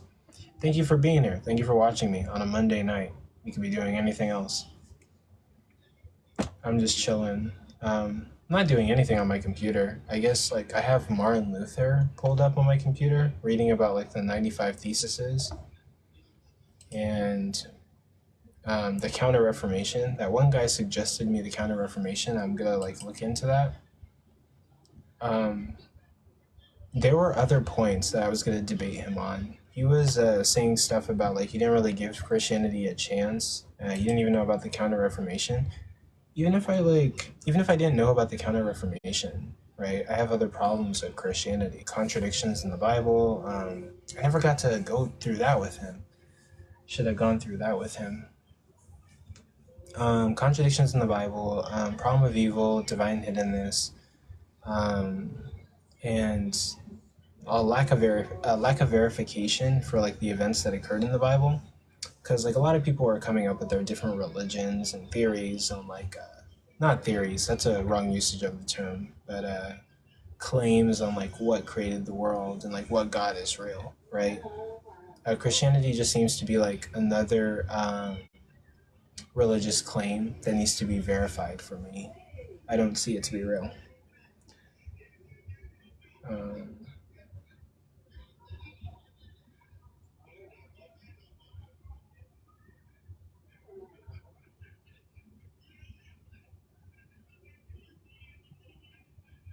But yeah, Counter-Reformation was just a bunch of excuses from the church, no real self-accountability. Oh, okay. I mean, like, honestly, it doesn't surprise me. Oh yeah, the 500 people seeing Jesus resurrect. I don't really take that. I take that with a grain of salt. The way I see it is Paul made the claim that 500 people saw Jesus. I think it was Paul. I have to look at my notes and refresh. But But that's just like one man saying 500 people. We don't have 500 written testimonies. We'd have to like completely put like immense faith in Paul to, you know, immense faith in Paul that he was telling us the truth. 500 witnesses. And what was the method in counting out 500? I don't know.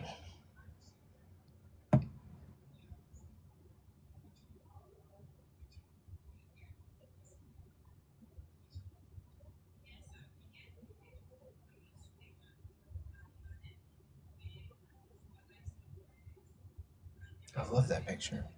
I took a really good picture today. I'm taking like selfie pictures for my profile. And wow, I really like that picture. One of the pictures I took, I'm like really bad at selfies, so like literally never take them. But today I took a selfie and like came out good actually. It looks really wow, it's phenomenal. I didn't know at first, but now that I'm looking at it, it looks like kind of good.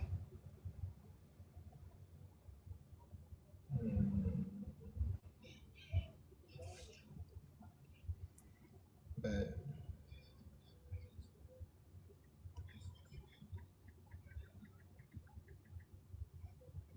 But 12 people in here, 13 people in here. I'm looking for Christians to debate. Feel free to jump up and debate me. I am looking for Christians to debate. Feel free to jump up and debate me. Give me a reason as to why I should believe in the Christian God. I appreciate you guys for being here. Please remember to like tap your screens, you know, give it like tap, tap, tap. And share the live with anyone you think would be interested in like debating about this topic. There is 13 people in here. If you want me to change the topic, comment below and say change. You know, I could change it to like a different topic. What's up, Oscar? Thank you for being here. I appreciate it. It's good to see you, man. But yeah, I'm looking for opposition. I guess it's Monday, so it's slow. I'm not a Parker or Dean. They probably have like thousands of people in there. Got tons of people in there.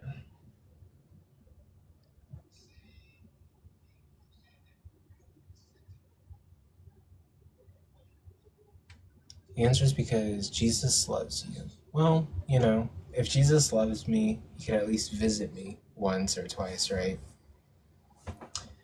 Coco, there had to be a first cause to space-time, a spaceless, timeless cause. No. Intelligent enough to create a universe. Why does the universe imply intelligence? It has to be a first cause, space-time, speechless, timeless. And why does it have to be speechless and spaceless and timeless? Why is that a requirement? Those are the questions I would ask. We're trying to get to the truth, people. There's 11 people in here. Anyone, feel free to come and debate me. Thank you guys for being here. Here, I might check my profile on the live. I changed my profile picture. But I'm wondering, because if one thing was off by a tiny bit, there would be... give me an example of one thing that's off by a tiny bit that would... that if otherwise it would cause disaster.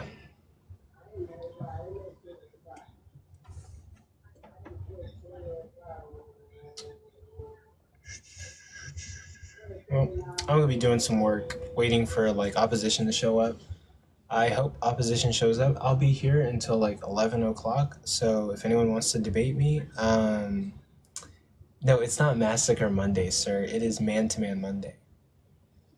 But also, if my wish you had been around for my 6.4K viewer live last week, Matthew. That's like congratulations. That is like literally amazing.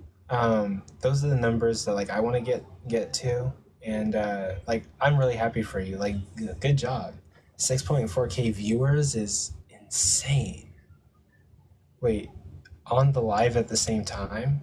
So like you're doing great. Like you're being consistent and you're getting people on the live. You're killing it. Good job. That's kind of the goal for me too, guys. I want to be like Parker. I want to be like Matthew. I want to be like Ian. I want to get like hundreds and thousands of people in here, people wanting to debate me, and hopefully my debate skills get better. I need to read more books, read more articles, which I'm currently working on. I'm watching debates and like reading stuff and debating people. We're gonna see like where it goes from there. But looking for opposition was almost 20K unique viewers over the whole live. Okay, very, very good, very nice. No, like, I'm happy for you. You're doing what I want to do. Matthew, are you living off of TikTok money right now? Oh yeah, thank you, Oscar. I've been trying to improve over time and like get better at my debate skills. I was way better than when I first started TikTok. Oh, so wow. I know, it's okay, Matthew.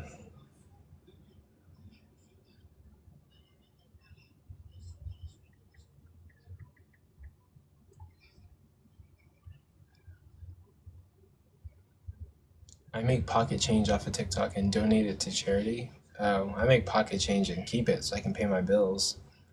Like, I don't know. I'm kidding. I work a job and I do TikTok and make, all that extra pocket change just goes to like, um, yeah, like paying my bills and doing other things. Ian Debates is live right now. A lot of my favorite creators are live right now. Let me see. OG Kylo's live right now. Robbie's live right now. I want to go to Robbie's live. Oh, you're retired and you do this for fun. Time can't be infinite because we can never reach the present moment. Mob, you can transgress an infinite regression. It's it's logically possible. You can't count to infinity. You can't travel infinite time. Okay, uh, how can you not travel infinite time? Give me the P and not P, the contradiction. How it's logically impossible to travel infinite time. I donate my live earnings to Texas STEM Coalition. Oh, they do a STEM research, right? Count to infinity. But no, you have to no. Tell me how you can't transgress infinite and an infinite amount of distance. Like, what would be the P and not P of that? Oh, children's STEM education. Oh, I thought it was like, wow, am I dumb? Like, I said STEM research or something, and then equated it to like cancer research.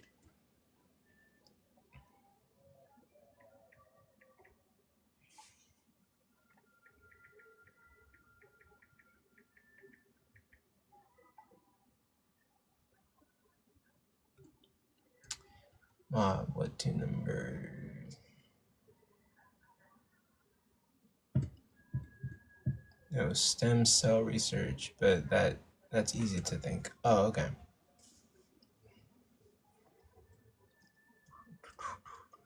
Oscar. Logic Troll's in here. What's up, Logic Troll? But yeah, I'll be here till 11, looking for opposition. I thank you guys for liking the live. I really appreciate it. We're up to 6,000 likes. Let's try to get to like 20K. No, I'm kidding. Let's try to get to like 10K likes. But what do you guys want me to talk about? What's up, Logic Troll? I should maybe be doing something while I'm waiting, but I don't really got anything to do.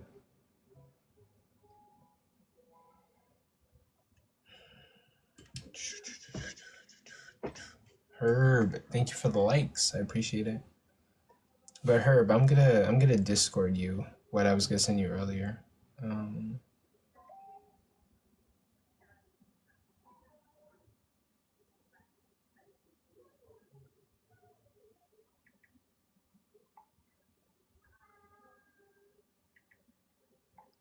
Prince Nappy, what's up, Prince Nappy? How are you doing? But yeah, I'm just waiting on opposition. Oh, I got a request. Okay. Oh, Prince Nappy. What's up, Prince? Oh wait, he's loading. What's up, Yep, Prince? one and only. How How goes you it? doing? Chilling, honestly. I'm looking for opposition. I had some earlier, but they're not here anymore. So honestly, I'm just kind of chilling until 11 o'clock. That's like my schedule for these things. Yeah. The theologist keeps hopping into my lives. Get up here and debate me. I will debate you right now. No, I'm kidding. Good job with being consistent. Yeah, like I'm gonna keep doing this and give it a year. Maybe we might have like 40 people in here consistently, and then we'll keep going from there. Yeah, if you keep it up like this, it'll become more of a debate live. You just got to get better with your rhetoric and your knowledge of stuff. That's all. Just takes time. Takes time. It's like a snow. It's like a snowball. I'm like trying to get the Yeah. snowball rolling. I like Yeah. you know. Because your live has been kind of like known for like Phil Bro chat, like kind of like a chill live. You feel me? Like people from different backgrounds will come in, discuss their beliefs or sometimes just have like off topic conversations. Yeah. I see new people joining my live. If you're joining my live, thank you for being here. If you want to debate me, you like request, I'll debate you. I'm looking for people to debate with. But no, like no, it's okay. He can stay up here until like someone comes to debate me. I like what you did with your photo though. Definitely an improvement. I kind of like the blend between green and blue. Oh, like you see that? You think that's kind of cool? Yeah, definitely. I I kind of mean, noticed that with you. Like you love green and blue. or I like green, but then I do like how green mixes into blue and you can create a gradient. I did it with like the lights in my room. I had like a green light and a blue light, and I naturally created like a filter of light for me to like stand in and then, blur the background and yeah. Definitely, definitely did a good job with that. Yeah, like I'm trying to succeed in like social media. And so somebody told me that like companies with logos, they do very successful, if that makes grammatical sense. But like personal brands, right, with like your face as the logo for your brand, those do way better than like if I had like a logo or like some anime image. Um, and like I've noticed in a lot of popular creators, Parker, Dean, Ian, right? If you look at their profile pages, it's their face. It's not a logo. It's like for a little bit, it was like some kind of cartoon character or something, but it eventually becomes their face, and they make a brand, and it's personalized and more friendly to like their audience. I think it depends on your audience, honestly. Maybe it does, but I Yeah. think so because like some YouTubers always use the logo, and like they made tons of money and like tons of fans and stuff. Cause I know this one woman, she uses kind of like this Apex filter, and she kind of looks like an Apex character, and she like streams Apex all the time. So I kind of think it depends on like your uh your audience. Yeah, but Hmm. yeah. Hopefully, I get a bigger audience. Thank you guys. There's 16 people in here. Thank you guys for being here. Please tap your screens, like the live, share the live with anyone who you think might be interested in discussing this topic, and feel free to request and come up here and debate me on this topic. Convince me that the Christian God could exist, or give me a reason why I should believe in the Christian God. Um, at your leisure.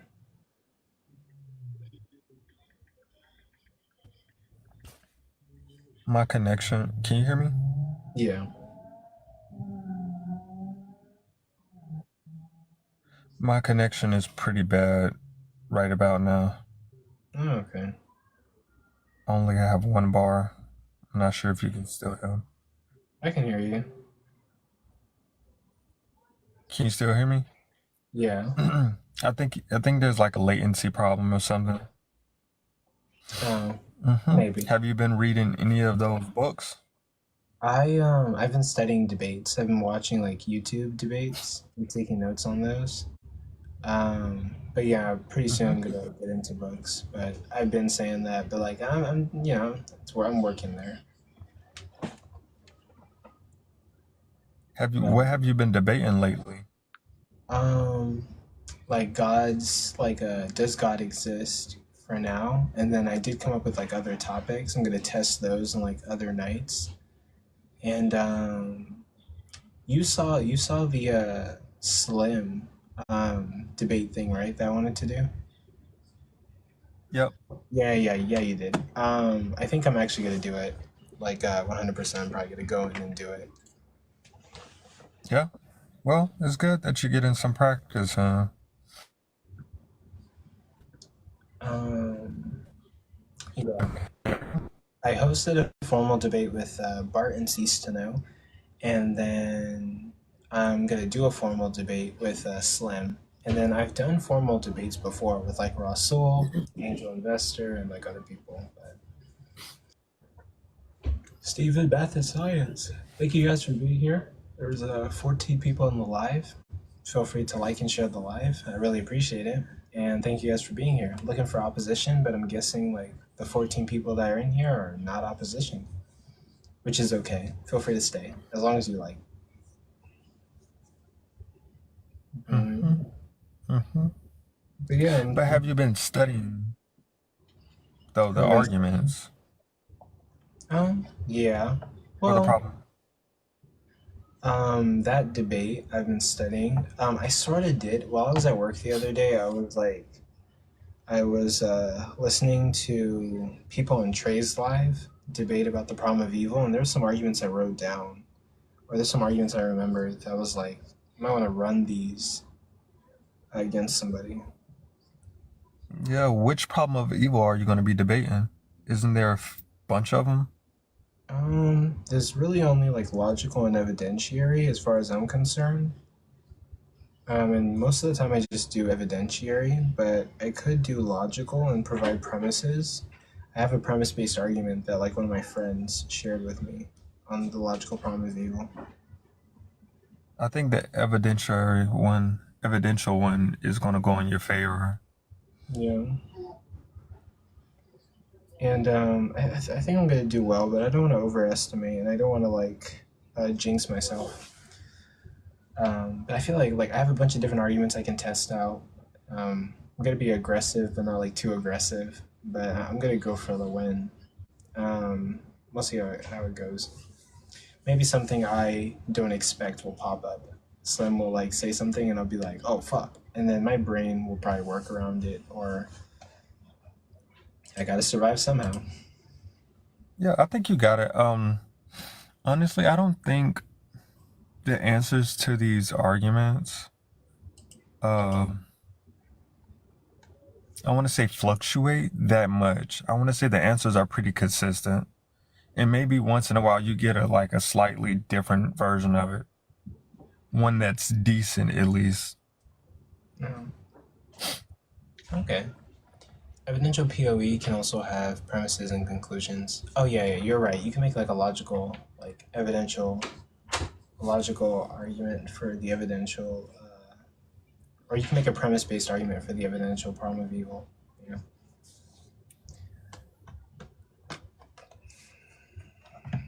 But yeah, I'm waiting for well, it's Monday night, so I guess like there's not gonna be like a lot of opposition.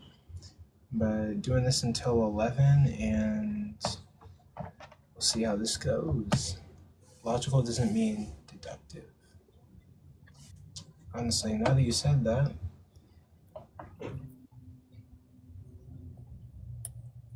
um, So, what's your end goal when it comes to this argument? Like, what's going to be your ultimate pushback? for what? Oh, the problem of evil argument? Yeah. I would just say ultimately I'm trying to demonstrate how like um, evil existing in our world is not compatible with the Christian God, because the Christian God is described with like certain attributes, and given these certain attributes, he wouldn't allow evil to occur. And if he needs evil to accomplish his end goal, then that would go against him being all good, because why would an all good God need an evil means to accomplish his end goal? So, in some way, with all the arguments I'm going to make, um, there's going to be a contradiction between how our reality looks and God's approach to creating that reality. And I'm also going to propose like other worlds and how those other worlds are potentially even demonstrated in the Bible. So, how do you deal with free will? God doesn't have a problem with inhibiting our free will because he does it all the time in the Bible in many different instances. Name So, one. with Jonah, well, I mean, I can't say the arguments right now because someone might go and snitch it to like Slim. I don't want to give her like, I'm pretty sure Slim has heard all of it before, but I got you. but no, like I have, well, I already said Jonah, so yeah, the story of Jonah in the Bible, I'm gonna use that, but also I have other examples that I can use and make arguments. It just doesn't exist in Christianity. Oh, and you know what I might do? I might talk to some of my friends because I'm gonna set the date for the debate. I'm gonna talk to Trey. I'm gonna talk to people, grab some of their arguments. I'm gonna compose this full orchestra of like a full-on mountain attack on Christianity. Hey, I'm gonna Matthew, can you tell me the verse in, I think, Romans that talk about how people don't have free will, how God raises people up for his own needs and stuff like that? Oh, you came up. yeah. So I Hey, man. I forgot the particular verse, but Justin made a video that you could use to push back against the whole free will argument, because their usual response will be like, well, we do have free will because we have this one particular verse that says that God allows people to, like stray away from his will and allow them to serve other gods and stuff like that. But I feel like that verse doesn't really hit it on the nail like how it needs to be with the verse that kind of counters the free will argument, which is in Romans. I forgot the verse. Matthew, do you remember it? There's a bunch of them, but you're probably talking about 922. Can you say it for me? So what if God, desiring to show his wrath and to make known his power, has endured with much patience vessels of wrath prepared for destruction? So it's talking about he to show his strength, to show his power, he makes people who are destined for hell. Okay, I think that's kind of it. Yeah. Some are vessels for mercy, and some are vessels of wrath or Yeah, that sounds destruction, about right. depending on which translations you read. Oh, Mhm. Mob is telling me I should stay away from the Bible because Slim is like super educated on the Bible, so that might not be the best approach to defeat her. But I mean, I feel like a majority of my argument is going to be like philosophical, to be honest. And I you don't think could go that route. In my opinion, this is just my opinion, and it kind of comes with the whole. I don't know. With me, I honestly feel like it really doesn't have anything to do with education. It's just about being able to outtalk your opponent. Because they could be saying some stuff that sounds right, but you can easily win the debate if you're good with words, right? So when it comes to the Bible can be very vague and it's not really like ambiguous. Like it doesn't really hit things on the nail, or it doesn't really like address something directly. So it leaves room for interpretation, and you see what I mean? It's kind of like with the whole It's being got a able lot to. of ambiguity. It's pretty nuts. Yeah, like with the whole okay, prime example. You and Courtney debated about what it was, sacrifice.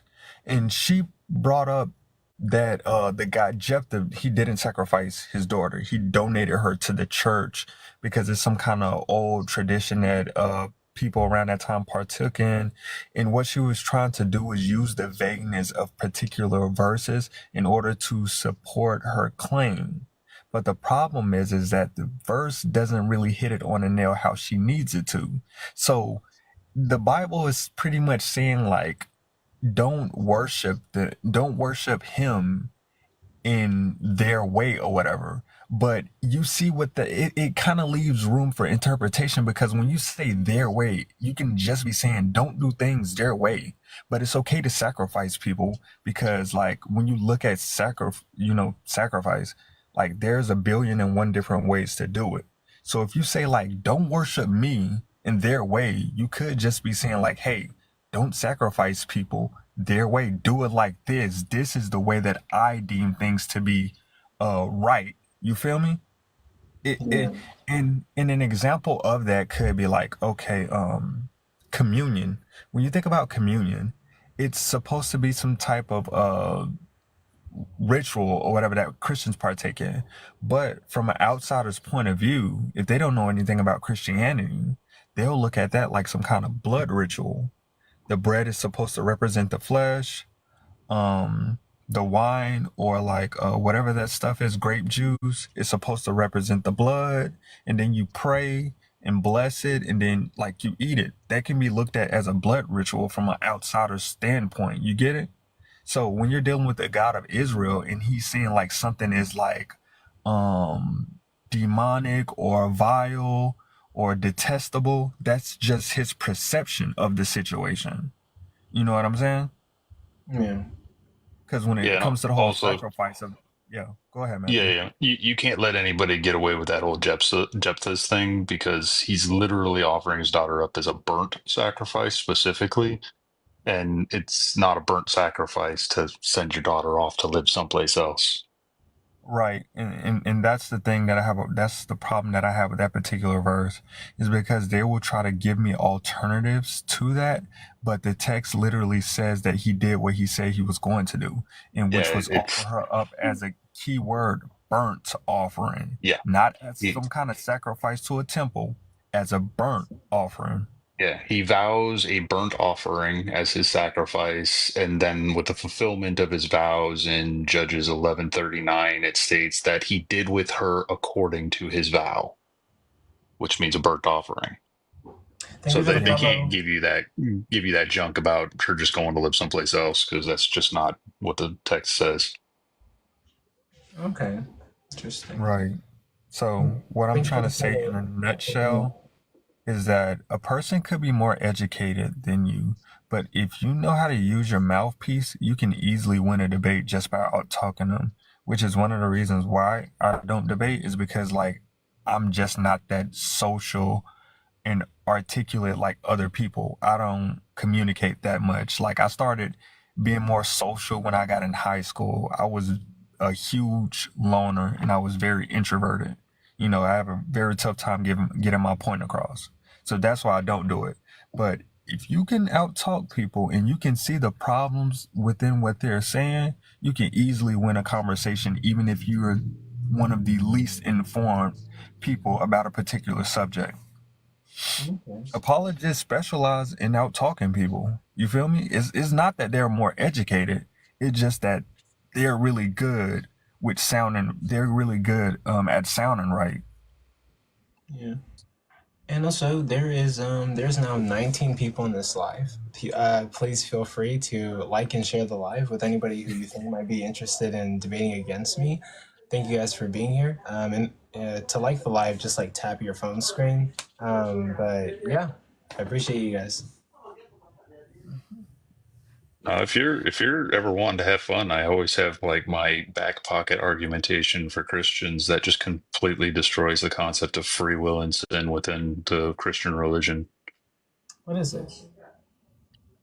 Maybe I should start forming my argument against Slim right now. To be honest, start writing Yeah, it down. Slim.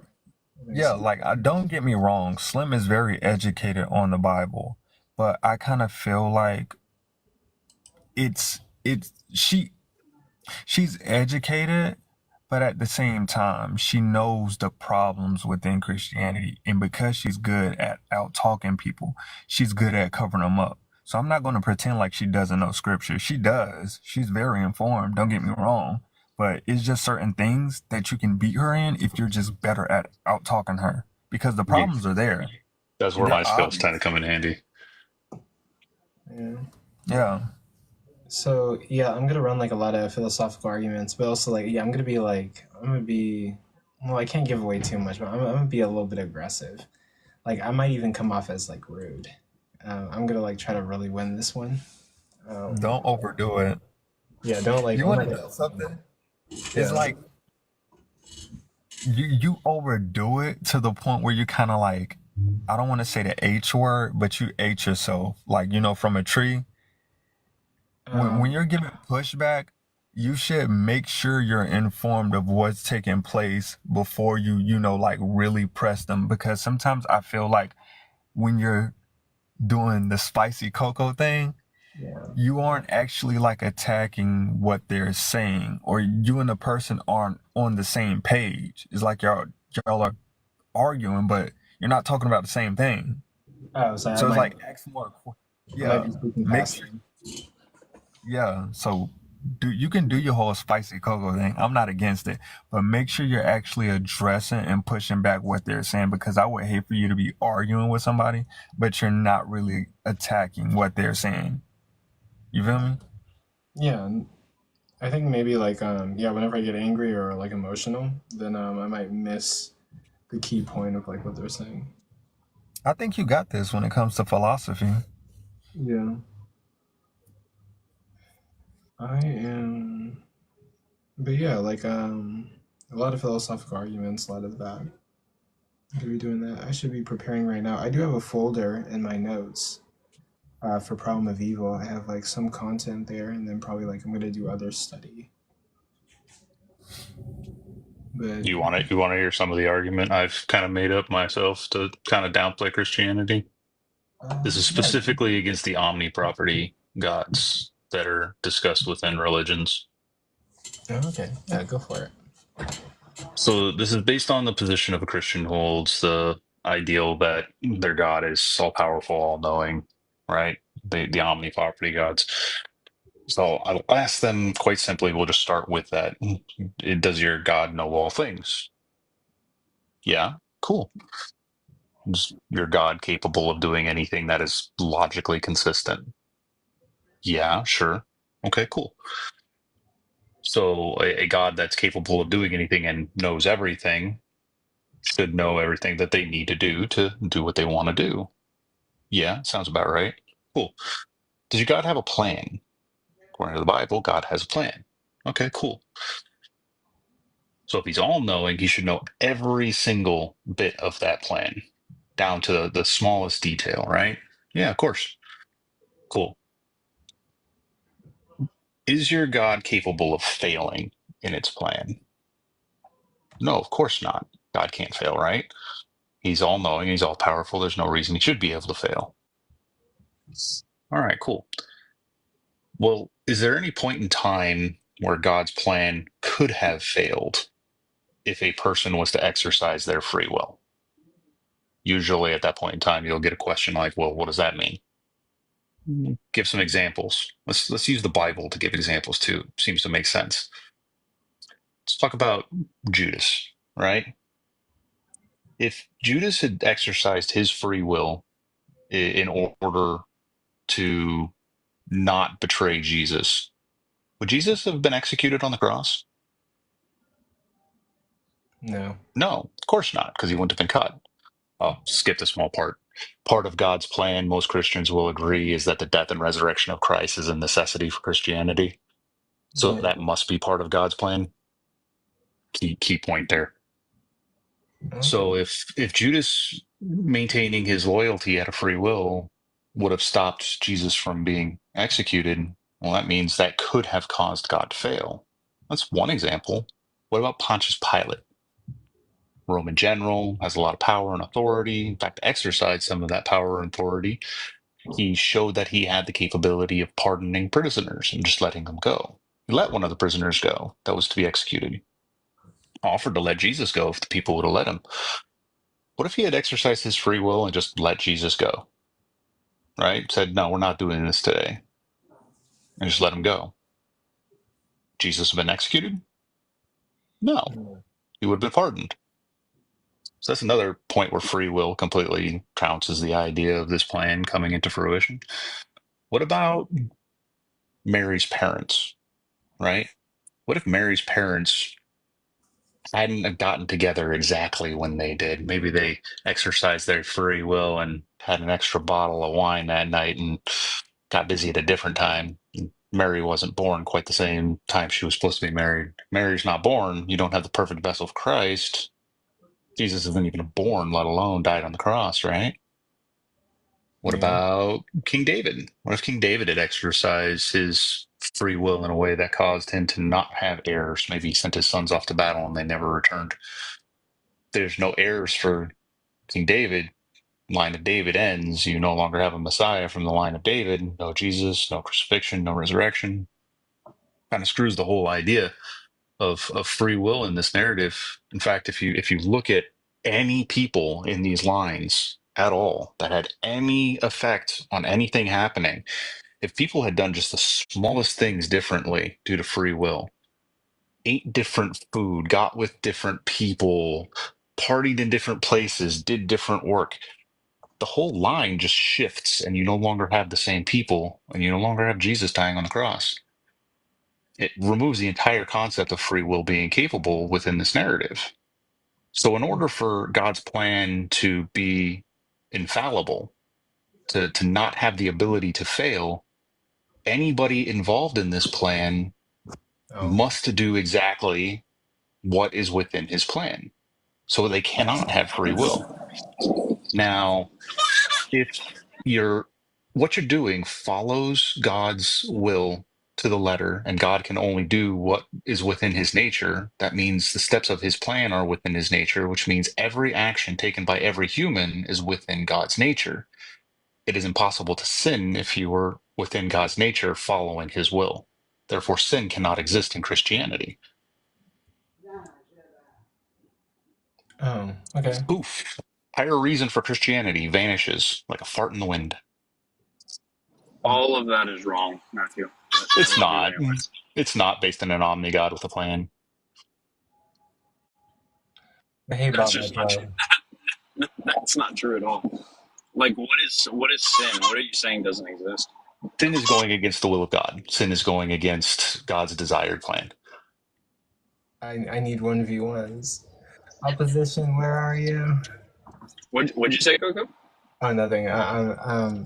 Nobody's coming in. Mondays are usually a one-on-one day for him. Yeah, like nobody's coming in to 1v1 me. But like you guys are okay to stay on the panel. I'm just Oh, waiting. who's 1v1ing? I'm waiting for opposition. But no, Matthew, that's amazing that you got like all those people in your life.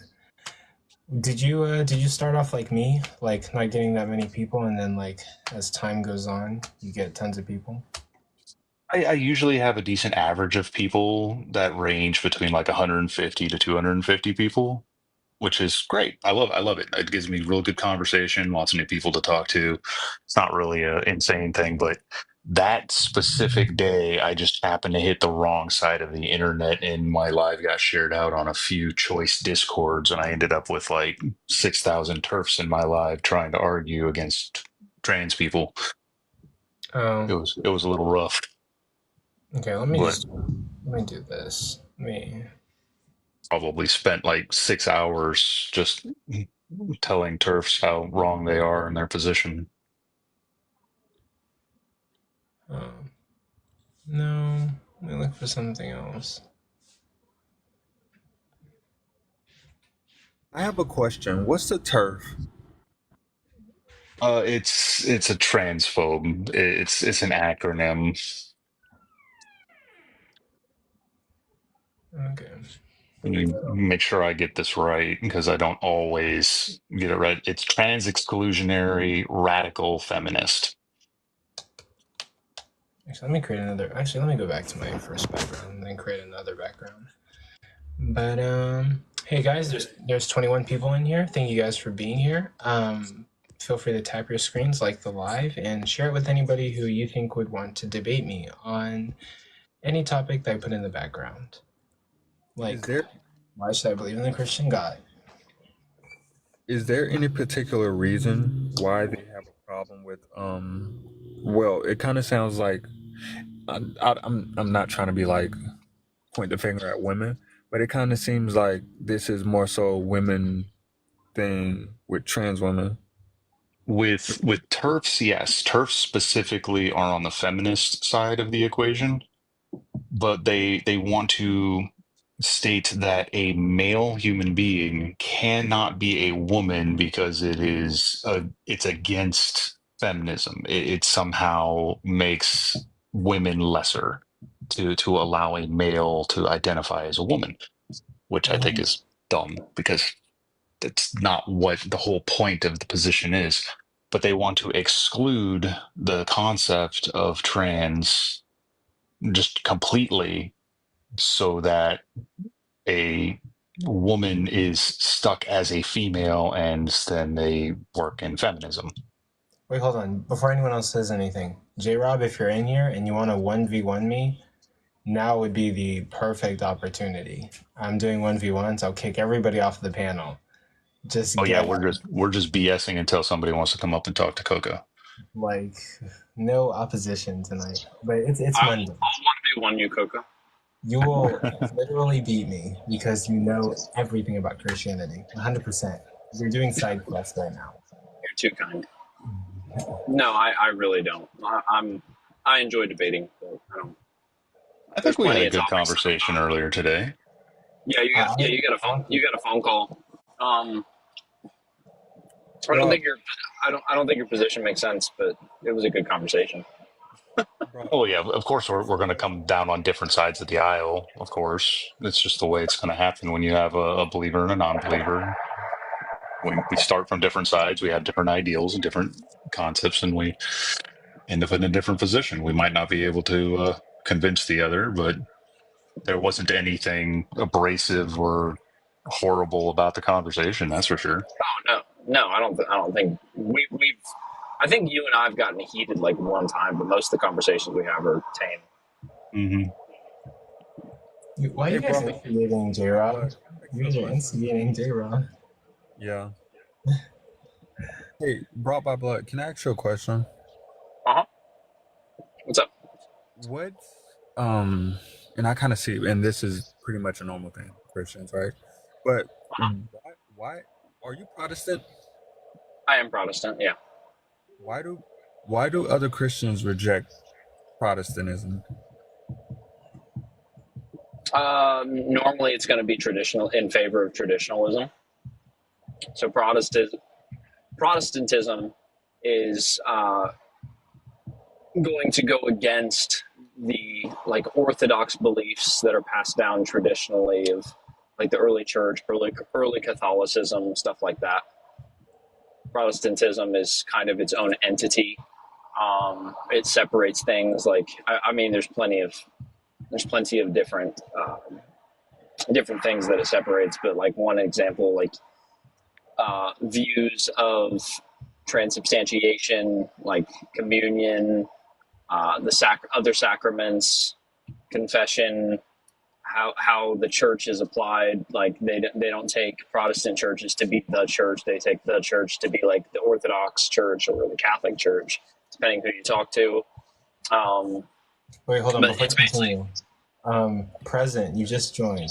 If you want to 1v1 me, let me know. I'll kick everybody off the panel. I'm supposed to be doing 1v1s, but we have no opposition today.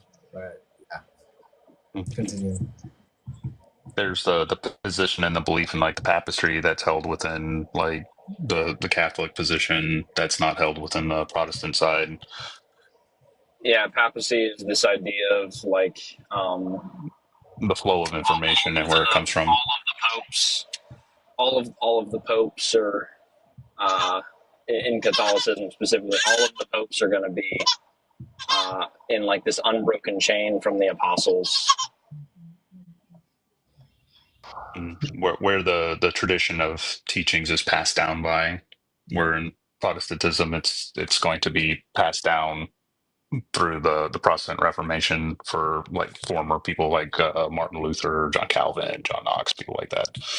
They are going to go against the Catholic Church practices. Yeah, if Wit was here, she'd basically tell me to screw off. But whenever you look at those types of churches, ultimately what you're going to be doing is going to be an appeal to authority, and that's going to be your reasoning for why something's true.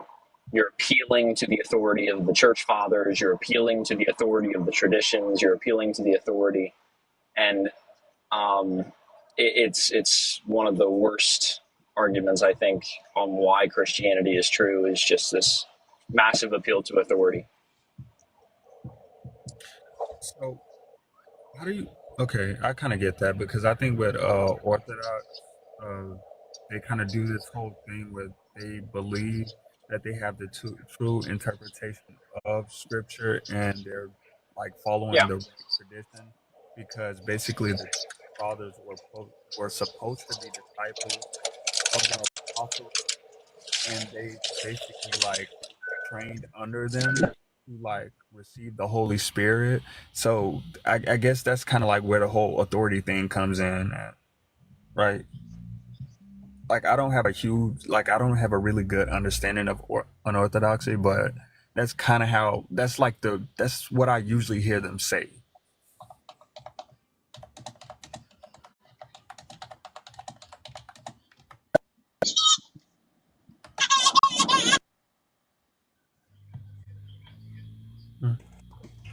Where's that opposition? Hey guys, we got 20 people in here. Thank you guys for being here, and we hit 7.1k likes. Everyone tap your screens, help me to get more people in here. But yeah, thank you guys for being here. You guys could be anywhere else, but here on a Monday, and you guys chose to hang around in my life, so I'm glad to have you guys. So with that being the case, how do you feel about the no true Scotsman's fallacy? Because is it No true Scotsman? What'd you say? like is it when it's like dealing with other denominations of Christianity, like because if I'm not mistaken, the definition of a Christian is a person that considers themselves as a follower of Jesus.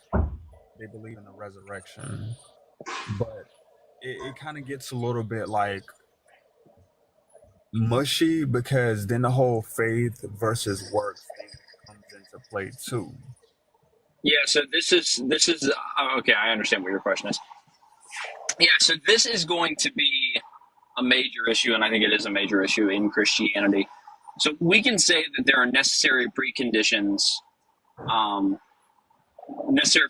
in order to call someone Christian. One is, being a follower of Christ. But that's going to be in words and actions and attitudes, things of that nature. And loving God and loving people. Those are the primary conditions for what it is to be a Christian. And the Bible says, like, you'll know them by their fruits. Now, the fruits are going to be actions. But it's also going to be separate from actions. It's also going to be like what they're claiming. Like if someone claims that they're a Christian and then their actions portray that declaration, then you're going to be fine. But what we can't do is we can't look at people, like Scripture's pretty clear about going against this. We can't look at people and just say, okay, this group of people, they're not Christians or whatnot, because if you do that, you've actually pronounced judgment on them. And that's, if you take the really famous scripture, it's like, you shall not judge lest you be judged. It's literally talking about passing judgment. It's not just like, oh, I'm being judgy. It's literally saying there's one judge. The judge is going to decide like the eternity of the individual. And if you pronounce the eternity of the individual, that is going to be the measure in which you're judged as well.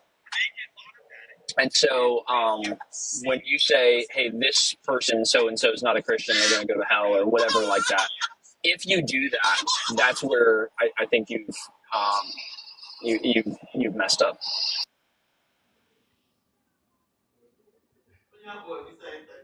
Thank you for your response. I've been meaning to have the same conversation with Than because I know he's pretty like secretive about like his denomination and his I don't think his beliefs in particular, but I know that they differ in comparisons to Wits and Slims. Like I think Yes. yeah, I think one time I asked him about Noah and the Ark, and he kind of looks at it. I don't know if he still feels like Aqua flood.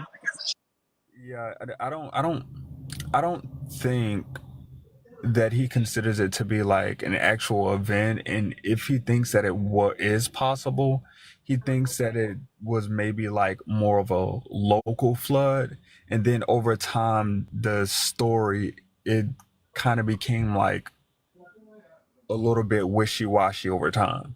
And this, with when you're dealing with fundamentalists, this can be very problematic, especially like, old-fashioned Christians. So when he said this, I was like, this is the first time I've ever heard a Christian say something like this.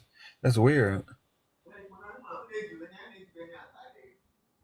So, so, and then the thing is like, I'm trying to understand his position and the position of other Christians, uh, because I told, is that you, Coco? Oh, do I have background noise? Yeah. I was Um, just, I'm sorry. Um, yeah, and I was saying this because I was trying to understand the position of Than and have a longer conversation with him, but he had to go and prepare to debate Matt. But I told him like, you know what? I can't hear you. You had a lot of noise brought. But That's not me. I'm sorry, I still can't hear you. Got a lot of noise.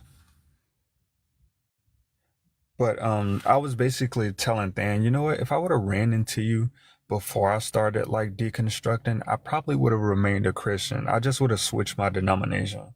I think the one that I was in wasn't really working for me because I felt like I was dealing with too much like I felt at that point in my journey, like I felt like I had too many questions and not enough answers. And the answers that I was given, they pretty much led to more questions. But then position in my eyes was a little bit more reasonable, you know, in my opinion. So I actually, whenever I talk about apologetics and we look at statistics of people leaving the church, they're leaving the church for two primary reasons: either unanswered questions or poorly answered questions. And that's going to be one category. And the second category is like church trauma, religious trauma, church hurt type stuff. Like they've been mistreated by the church. But those are the two things. So people who are leaving the church right now at really record numbers are going to be people who've experienced church hurt or church trauma within church leadership or whatever, or they have been like deconstructing, listening to TikTok atheists. They have unanswered questions, or they ask their questions and their answers that they receive are like, "We'll just have faith. God works in mysterious ways," and they're poorly answered questions. And so, yeah, I totally get that. I think the justifications for Christianity far outweigh, like obviously, like atheistic naturalism or something like that when we're dealing with the details. You know what? I might agree with you depending. It depends on what you believe, right? Because I don't know a whole lot about Protestantism. I don't know much about your beliefs or Than's. But when I was speaking to Than, I was like, you take more of a reasonable approach to these things because it's kind of like he takes in the data and he kind of like tries to find some kind of middle ground between the two, which I believe is like very reasonable and sound. Just my opinion. I kind of feel like it can be a little bit problematic sometimes, but it's to me it's a lot better than the older traditions or some of the more exclusive and tough branches of Christianity. Because and yeah, like I definitely agree with you when you stated those three things. I honestly feel like Christianity isn't doing too good, and apologists really don't care because in their eyes there there is a small amount of real Christians anyways. So the ones that are leaving was never meant to be here in the beginning. And I will often hear them saying like Christianity is doing pretty good. And I'm just like, okay, well, if that's the case, then do you accept these people such as Protestants or like non-denominational, the people that you usually Calvinists, like do you accept those people? Because those people would be accounted for as Christians. So you say that Christianity is doing good, but do you consider those people to be Christians as well? And if not, then you don't really have a solid claim to make, in my opinion. But yeah, you pretty much hit it on the nail. I mean, hit it on the head when you said those three things. Mm-hmm. If I unmute, you'll hear my baby. Trust me, don't want that. One sec. You're good. So with the talk about like the no true Scotsman thing, you also got to remember you're going to get a slightly different answer when you ask somebody like an atheist or a non-believer or an agnostic than you are going to get when you talk to a Christian. Like for me, you're going to find out that I have some super strict ideas on what I consider Christians. Like I don't consider Mormonism to be part of the actual Christian faith. I think it's too far removed. All right, it's like its own new thing, and knowing its history and knowing the people who came up with it, that's something I can say if you're following the Mormon teaching, you're not actually following a Christian position like at all. But I will never take that as an argument. I will never use it as a position. I would Matthew, only ever just take people at their face value. Matthew, can I ask you a quick question? I'm sorry to interrupt, Oh, you're but good. would Mormonism be to Christianity what Christianity is to Judaism? Because isn't Mormonism considered to be a completion of Christianity? Doesn't even quite like get to that level because Christianity is still based in a teaching of an individual. It's the idea that it still holds within prophecy, that it's still a continuation of the the same God and the same ideals, a new covenant, but the same like general idea of the religion. When you get to something like even going to Islam, right? That's a new prophet with a new revelation and everything. That's closer to what Mormonism is. Islam's closer to Mormonism than Christianity versus Judaism. But even with Islam, it's still more structured and it's more coherent with its history. When you look at Mormonism and you look at the life of Joseph Smith and how he got his information, how he got his revelation, it just reeks of hoax, reeks of con artist. And I mean, this guy was literally a person who conned people into believing that he could find buried treasure for them, and they would fund his expeditions to find buried treasure. He ended up getting tarred and feathered and run out of cities for some of the things that he said. So it doesn't fit at all.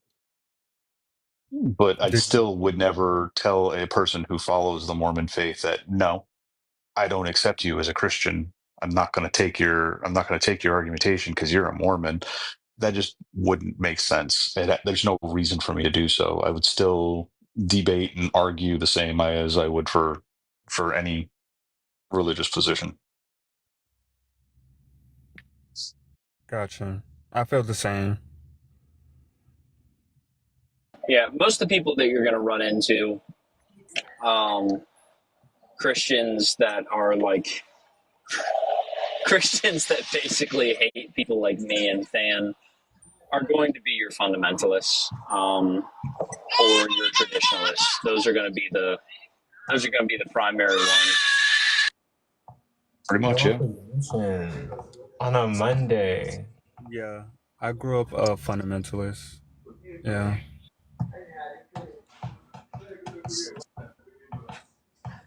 I did too. Praise the Lord. Hallelujah. I did. Yeah, I did too, but I got away from it. Oh, can you guys still hear background noise?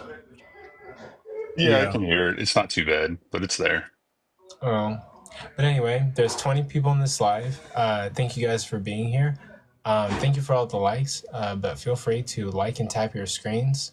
Still waiting on opposition, but like we're just chilling right now, I guess. And if anyone wants to debate me 1v1, I will bring you up here and drop all of them and debate you. But like, We will happily give you the room. oh, no offense to you guys. I love you guys. Have you watched The Egg Theory, Matthew? Oh yeah, I think theory is interesting. I don't like follow it, but I think it's a cool idea and a cool story. Do you feel like Is it's this Man sound? Bun Monday?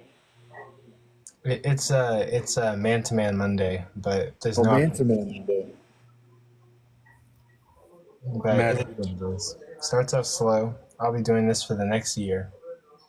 Matthew, do you feel as if it's sound and complete? Like, does it have any inconsistencies to you? No, not really. It's I don't know about complete, but it's not inconsistent. It falls under the same line of thinking and argumentation as the discussion of we are the universe experiencing itself, just in a different way. It's talking about it's basically like a almost like the reproductive cycle of gods, right? We are a God's child, and we are living every possible life in this universe to teach us to be a god and create our own and propagate that system. So it doesn't really hit any true contradictions. It's a little weird having the point where you are existing simultaneously to yourself, but when discussing the nature of the entity that it's talking about, that's not really self-contradictory at all, because it's not something that's limited by the concept of time or limited by this concepts of space or anything along those lines. It can exist independently as its own individual line in different areas of space-time. So it's like stacking B theory of time, but with the concept of a soul. It's interesting. Someone asked me what was wrong with my child. She's teething. It Oh, colic, teething, okay. something like that. Yeah, I Yeah, figured it sounded like just unhappy baby. It yeah, I get happens. that. Yep, she's happier now. So Yeah, I get that. My sister's child was teething. Frozen bananas. You guys think this is how Parker and Dean started? 16 people in the live, no opposition. Yeah. You know, it's only like this is because, like, you're trying to do a one-on-one thing. Yeah. And normally, like, people like normally come in here to sit here and have group conversations about maybe philosophy or religion or whatever else, but that's normally like where your audience comes from. Now you're doing a one-on-one thing, so you kind of have the normal people in here besides like random people that come in and leave. So it's Yeah, Yeah. gonna it's be like it's at first.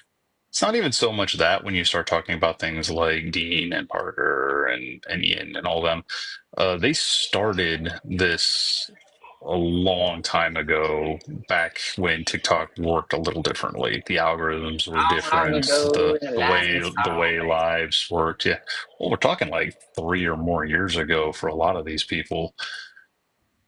Dean only started about a year and a half ago. Yes, but I Dean think also had a Parker. head start because of Parker. Yeah, I was Parker, gonna yeah, say Parker Parker, kind of got Parker, on. Parker made Mm, Dean, and now Dean has overtaken his master. which is fine because he's doing a good job. So I think congratulations to Dean. him. I think Dean's better than Parker, and he's studied actually. He's in college for philosophy, or he was at one point. Yeah. He was studying under, I think it was Michael Humer. I've actually had him pop into my live doing the pretend Christian gag where he argues the Christian position, which was fun because I knew exactly who he was, but I played along, and we actually had a pretty good conversation. It was kind of fun. Oh, I would love to. I would love to debate Dean, but Dean doesn't want to talk to me because of there was like a situation with a guy named AJ. And Yeah, now he's just like blacklisted everyone. yeah, no, that goes. Coco, I just thought of something. Yeah. You've never told me why you and I want to stop communicating. Um, the reason that me and I Wonder stopped talking was because there was one night where I was on his live and um, we were debating about whether the Ten Commandments should be required by law for teachers to hang on their wall. And I Wonder said yes. I said no. And as we were arguing, I Wonder and his gang of Christians, they started using like logical fallacies, and I started calling them out. Um, but actually, before that, right? I Wonder was hosting the live, and it was going well, and then someone like reported his live, so he had to like shut it down and then restart it. So that's what he did. Then on the second live, they started using logical fallacies. I started calling them out. It was me and Tim, and we were doing really good, and they were getting mad and pissy because, like, I mean, we were doing good. The audience was even like, yeah, these guys are kind of like killing it on this live. And, they started using logical fallacies. We started calling them out. Then I randomly get kicked from I Wonder's live, right? Then when I confronted I Wonder about it, Christians are supposed to be like avoiding sin, right? And like pride is like one of the sins that they should be avoiding. I Wonder was very prideful, and he didn't want to hear anything I had to say. And he said like he didn't kick me, and he doesn't care about what I have to say. So I was like, look, I Wonder, if that's how you want to be, then like, yeah, I don't think we should further this friendship.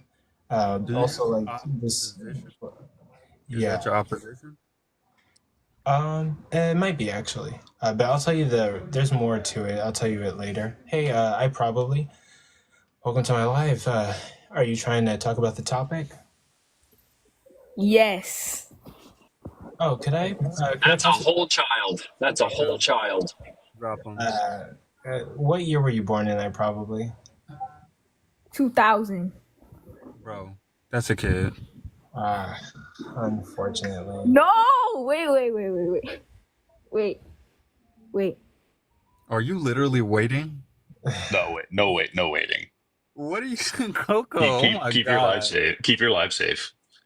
Coco really considered God. like Like, do I wait? What? We have no I opposition. don't know what We Bro. have I don't no know what to do. He told me to opposition. wait.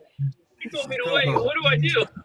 We have literally nobody in here that wants to debate me on the topic. I was Oh like, my God, you're gonna, I'm bro. right here, Coco. I'm right here. I know, but you would cook me. Like, Hey, there's a Christian. There's a Christian in the guest box right now. His name's Mob. you He's a literally very waited. That was crazy. I was like, okay, because there's some people who are like 24 that sounds That like man that man said 2000. Coco, Well, there's that no way. that prepubescent said 2000. That means, man, if he was 24, I would have believed getting those 2012. nuts, like I don't know, like there are some people who sound like young, but yeah, that he was a kid. Was it worth the risk? Nah, sometimes I- what's bad, I had a girl enter my live one time, and I thought it was a little boy, and so I'm like, yo, what's your age? And she said something like 2005 or whatever, and but I could have swore it was a little boy. I'm like, you sound like a boy, and she's like, no, I get that all the time. I'm like, okay, listen, normally I don't ask this, but can you turn on your camera? And she turned on her camera, and it was a woman, and I'm like, oh, well, okay, you can turn your camera off now. So, But the thing about it is, like, if you can't tell by the voice, just like pay attention to the way that they talk, like how they formulate their sentences. Sometimes it comes off in a very like kiddish and childish way, and that's how I really picked up on it. And I was like, yeah, this is a kid. There's no way.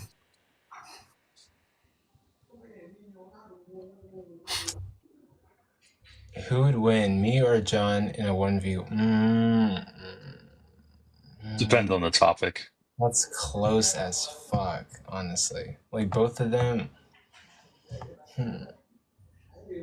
Oh, okay. I'm gonna have to say because like you guys are like that'd be a good debate to be honest, like a formal debate between Mob and Bob by Blood.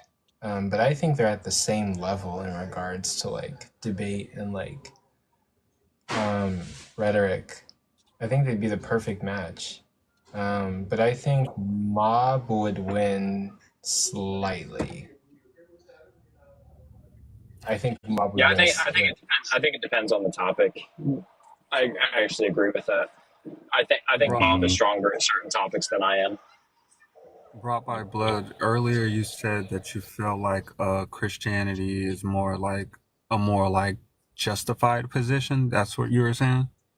A more reasonable position Yeah, I think it's more reasonable, and I think it's more simple. Like in I think it's comparison more to parsimonious I would atheism. 100% disagree, but in I already know that. yeah, in Um, comparison to atheism. Yeah, but yeah, let me just make this specifically announcement. atheistic naturalism. But yeah, let me make this announcement really quick. Hello guys, I'm live on YouTube, TikTok, and Twitch. I'm hosting 1v1 debates. If anyone wants to debate me via the TikTok algorithm, you are allowed to request and join my live. Typically, we discuss religion, philosophy, science, and we're trying to let the best ideas win. So, thank you guys for liking the live. Like and share the live, tap your screens. Also, thank you for all the gifts. They help me to do more lives, and I appreciate you guys. Continue. Yeah, so I think naturalism has a more bloated ontology than Christianity. I don't even know how that'd be Or theism. possible. It only uses one position of naturalism. It doesn't revolve around natural and supernatural. Wait, bloated. Wait, you guys were having this discussion about supernatural versus natural earlier. You guys might get into it then. Yeah, we were talking about that, but this is a little separate. It is. So one move you can make, like that Than makes, is he just denies that there's a distinction between natural and supernatural. He denies the supernatural natural distinction because it doesn't really say anything extra. Um, but if we're taking ontologies and we're saying, okay, there's the ontology of something natural, and then there's the ontology of theism. Do you take How do you? This would be the question, Matthew. How do you define simplicity or parsimony?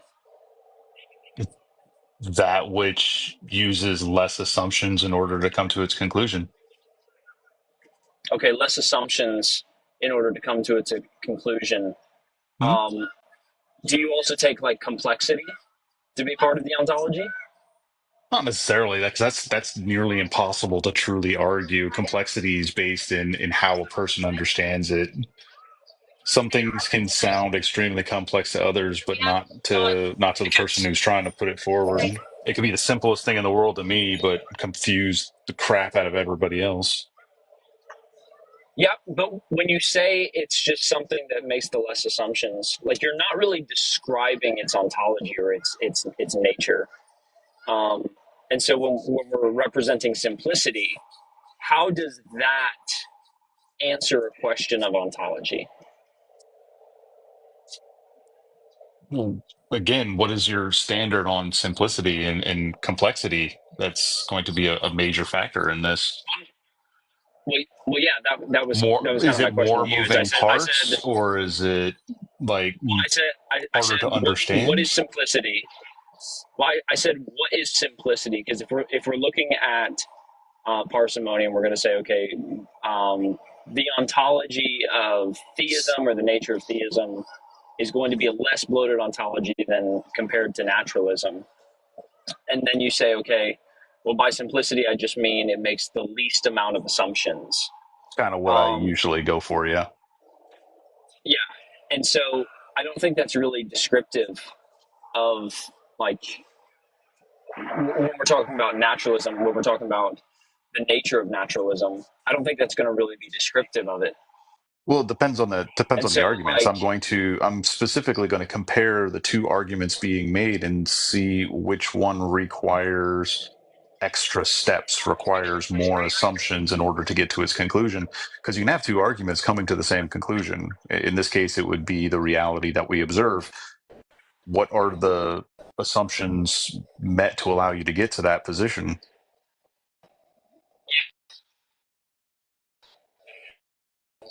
can I think, hold on. Hello, hello, You're breaking up a hello, lot, man. I couldn't hello, understand what you were saying there. hello, John's having some problems with his connection. hello, hello, hello, hello, hello. Hello I from can hear you, John. the others.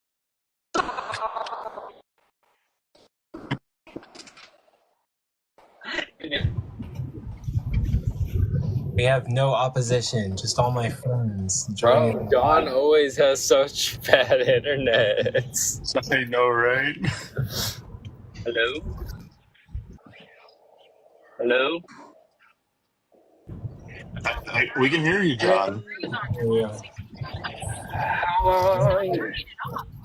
It's so typical of me. We can hear you, John. Okay, You we still may there? be friends, but you're still my Okay. opposition. Oh, All right, y'all can hear me now? sorry. Okay, good deal. Oh yeah, your connection's Hey, what's horrible, up, guys? man. Yeah, so So what I was saying is, okay, if you're going to say naturalism makes less assumptions, Yes. makes less assumptions about what? Because it seems like those assumptions are going to be in reference to some system, right? Yeah, in reference to how we get to the observed phenomenon of reality that we see currently, right? Yeah, so that's going to be like some system. And so if a Yeah. system is the system represented by its complexity? Not the entirety of that, because if you were to do that, you would have a major problem in trying to represent theology, because that God would be infinitely complex. Oh no, I don't think that's the case. So on your naturalistic view, if we're going to say, okay, it's the one that makes the least amount of assumptions, and those assumptions are going to apply to systems, and those systems are going to be represented by something else, right? They're going to be represented by some sort of criteria. So what criteria would that be that represents the system? Because the system's Yeah, not going to explain the system, reality is right? just based in concepts like physics. Okay, but we take those physics and we take that's one system, and then we take like other sorts of systems. We take quantum systems. We take all of these different things. I'm putting it under a unified system of But it's not. But it's not a yeah, unified system. it's a It's a unified bunch natural of parts. system. Yeah, we might not understand Yeah, it, but it is a but unified the system. unified natural system is going to be represented by a a ton of different moving Oh parts no, that's as it our pertains to ability to complexity. describe it. The Oh base system no, I though think is it's physically going to be the case. I think no, it's the base physically and system is materially just the going to be the case. properties of material. That's it. It's as simple as materials have properties and properties interact. That's it. It's And literally that but simple. the properties of material are going to be represented by complexity. No, it's literally just the properties of the material. It's as simple as that. But the properties How of the can material. you like legitimately and honestly say that you're going to give the concept of material has properties and make that a massively complex system, Oh but yeah, 100%. not say that a god is more complex? Yeah, because when we're referencing God and we're referencing a type of being or a type of entity, the claim I'm going to make is something akin to this. When we take all of the systems of naturalism and then we break those down, and maybe it breaks down into materialism or maybe it breaks down into physicalism, whichever one it breaks down into, I think those kind of collapse into each other to begin with. None of But those are whenever you assumptions being made, though. Literally, none of those are assumptions being made when we're talking about matter having physical properties. Yo, So I'm, that wouldn't be part so of the I'm not. concept of parsimony anyway, because we're talking about the things that you have to add on to get to what you know. You have to Yeah, no. assume a God. You I'm don't not have to claiming that assume materialism. properties. I'm not claiming that materialism is going to be like an assumption. I think you can hold to materialism based off of like some good basis for sure. And that's why I would say the natural position has more parsimony. But no, so when you represented the idea of simplicity, you represented the one that makes the least amount of assumptions. Yes, and And so, nothing I'm presenting in naturalism is based in assumptions. no, I think there's a ton of assumptions. What assumption Like, am I putting forth in naturalism? yeah, so naturalistic assumptions, you could do something like uniformity of nature. No, I don't even assume the uniformity of nature, That only the the uniformity of uniformity of nature that is which something we've that takes observed. place. But you can also, but also a lot of. This is really bad when I can't understand what he's saying. But yeah, now there's 31 people in the live. I was waiting for opposition, and no opposition showed up. So, but thank you guys for being here. There's 31 people in here. Please like and share the live. It gets more people in here. Thank you for all the gifts. They help me to do this more often. And Can you guys hear me now? hope you guys are enjoying it. Yes, we can hear you.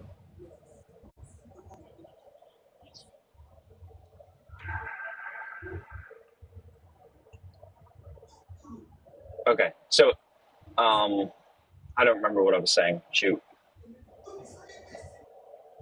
freaking connection. You're trying to state how a god is more parsimonious and not as complex as a Oh, natural well, system no, just based in I know that. properties. Yeah. Yeah, so So what assumptions are I think being what I was made talking in the about. naturalistic position? Yeah, so that's what I was saying. Cosmological assumptions are being made in a naturalistic system. Quantum Those aren't assumptions are being required. made. Those aren't required. Oh, I absolutely don't are. need those. I don't need For you them. to No, I get don't. to materialism, for you No, to I don't. get to materialism, you don't think you need assumptions? I'm already at a materialistic observable universe. I don't need Yeah, to but make that's assumptions going about to. quantum or assumptions about like cosmic sides of physics in order to maintain the position of a natural reality. I No, don't because need any of that. materialism and physicalism, they're just going to fall under this naturalistic umbrella, and they're Yeah, going to I be don't even need to be a contingent. They're I going. don't even need to be a materialist to be a naturalist. Yeah, no. I'm not saying you need to be like you. You said you are though, right? No, I'm a naturalist. I don't make the distinction Or of being a physicalist or a materialist or anything along those lines.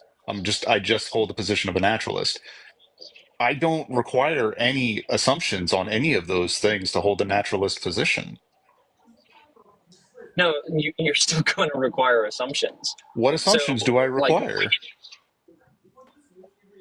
yeah, like,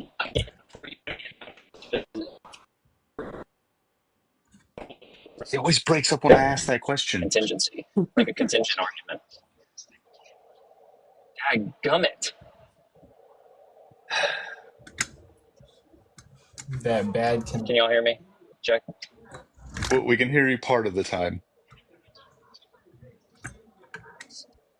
Check 1 2. How about now? You're there, buddy. Okay, so let's just start with like a contingency type thing. Do you think it's assumptive? No, I don't, Vince. You don't what? Just Vince in the comments saying, "Well, I'm assuming that matter outside of consciousness," and that's not an assumption I'm making. Yeah, I'm just trying to ascertain what you mean by naturalism. If you're gonna like deny that naturalism has any sort of properties. I didn't deny that naturalism has properties. I just say I don't need to like assume anything about like physics in any way in order to discuss naturalism. I only have to use the observed phenomenon that we have available to us. Yeah, but the observed phenomenon comes from assumptions as well. And so you're relying on assumptions, No, even not if you're assumptions, relying on an axioms. observed phenomenon. No, those are axiomatic.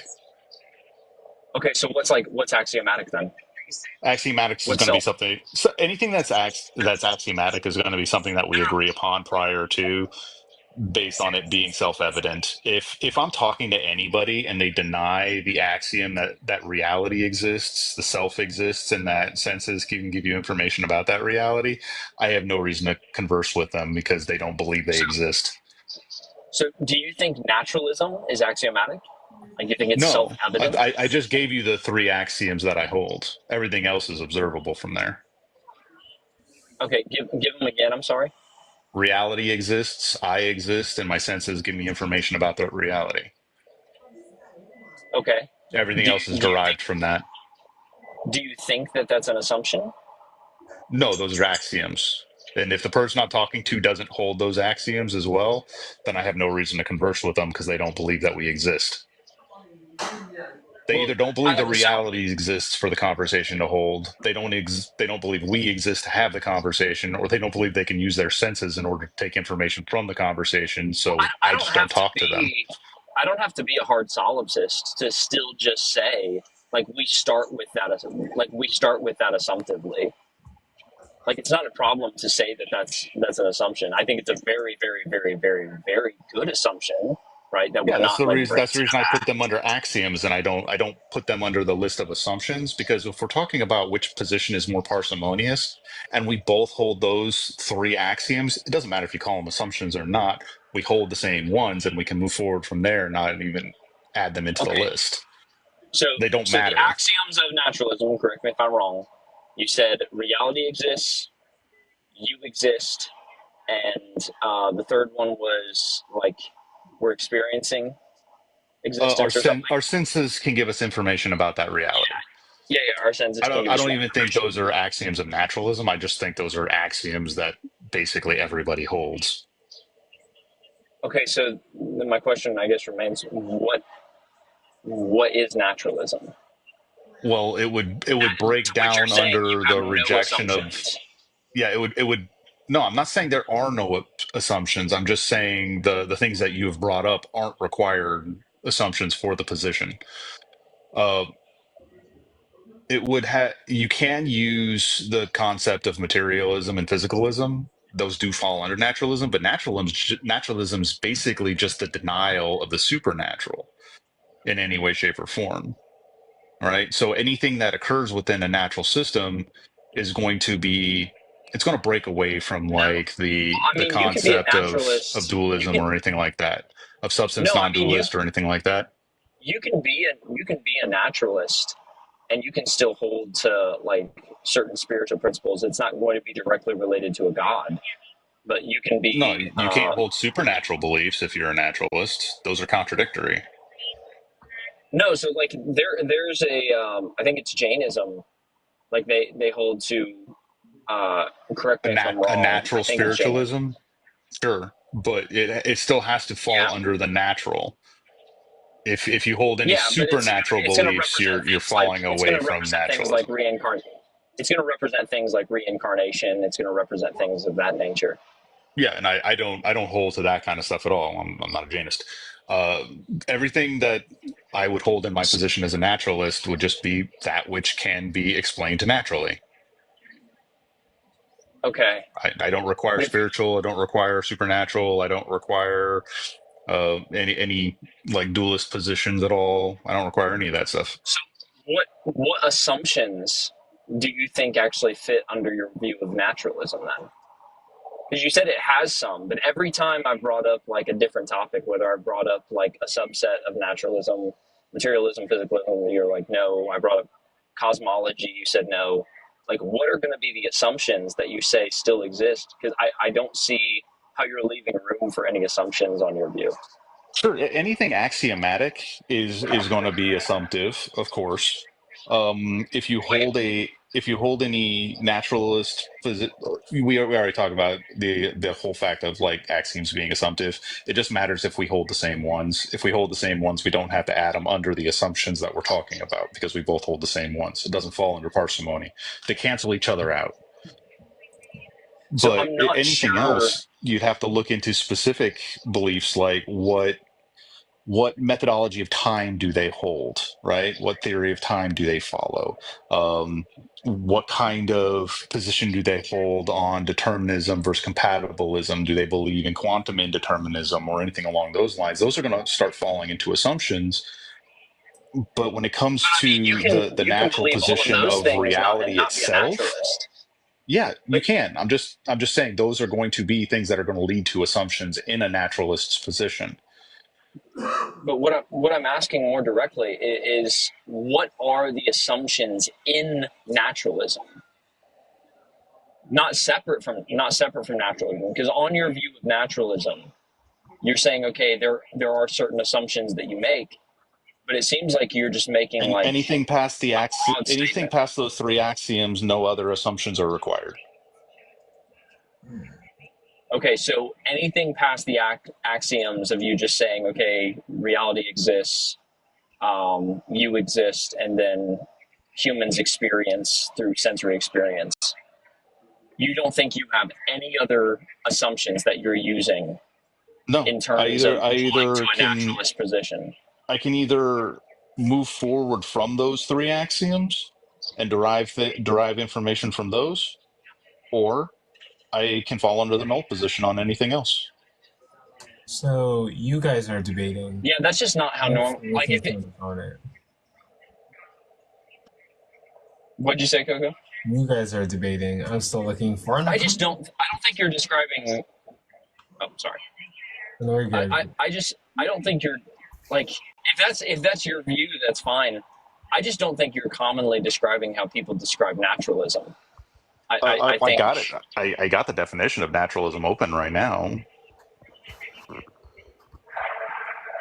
I mean, it's naturalism is a philosophical viewpoint that asserts that everything arises from natural causes and laws, and that supernatural or spiritual explanations are unnecessary or invalid. It emphasizes that the belief in the natural world, as observed through science and experience, is the only reality, and everything can be explained by natural processes. yeah, and If I so don't know that's the gonna natural like that processes, I can. definition. If I don't That, know the natural processes, I can fall under the null position. I don't know. Doesn't mean I believe that it was caused by anything else. yeah, but anytime that you're taking a system and you're saying, okay, like you've just basically said, okay, you're not making any claims on your naturalistic view. But the definition you just read, it talked about causes.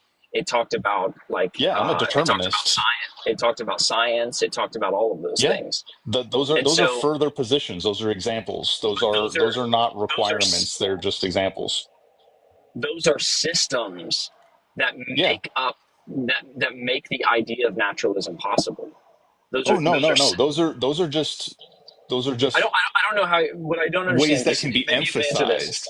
How can you separate naturalism from its systems? Okay, Okay, really so quick. Wait, pause, guys. Just really quick.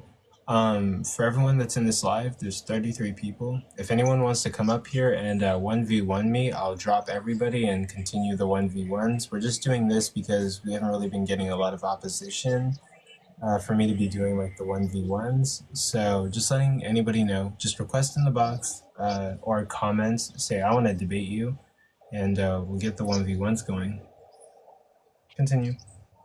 So like I was saying when I was reading the definition, when it comes to naturalism, philosophically, it's just the viewpoint that asserts that everything arises from natural causes. Okay, that just means there isn't anything supernatural or spiritual causing it to happen. Okay, that anything causal is going to be natural, it's part of the system itself.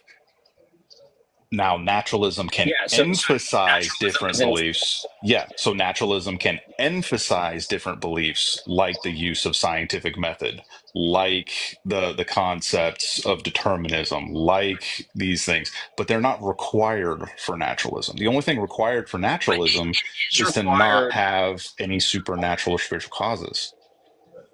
but it is required to say, okay, the cause of reality that you say is axiomatic, it is required to like defend a certain system I don't for have to those claim to causal know what the principles. origin is.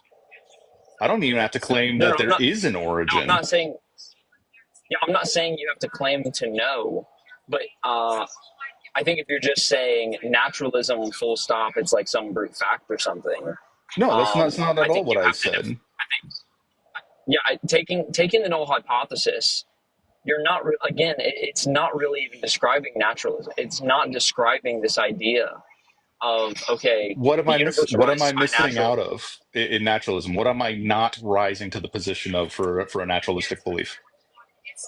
Yeah, what you're not rising to the position to is if you're going to say the universe is or reality is made through purely natural causes.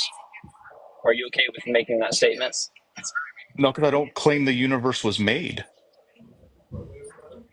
You're an infinite. Well, I'm using made in just a colloquial sense. I'm not using it Yeah, created. and that's exactly why I can say that. That's not a position I have to hold in naturalism.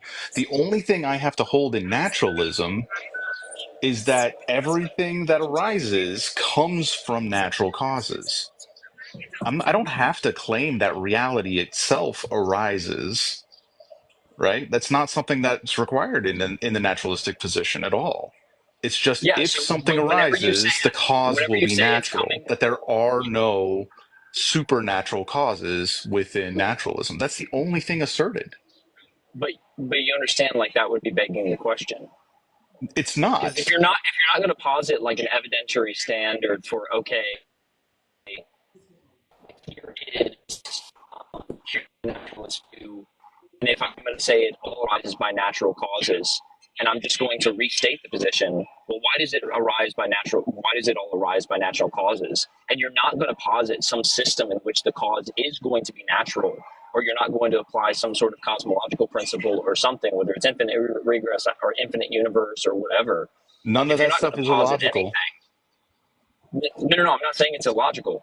All I'm saying is that if your explanation for why all things arise through natural cause, if that is your explanatory That's power, not you're what I begging the question. said. Again, I'm saying you're if not that's your position.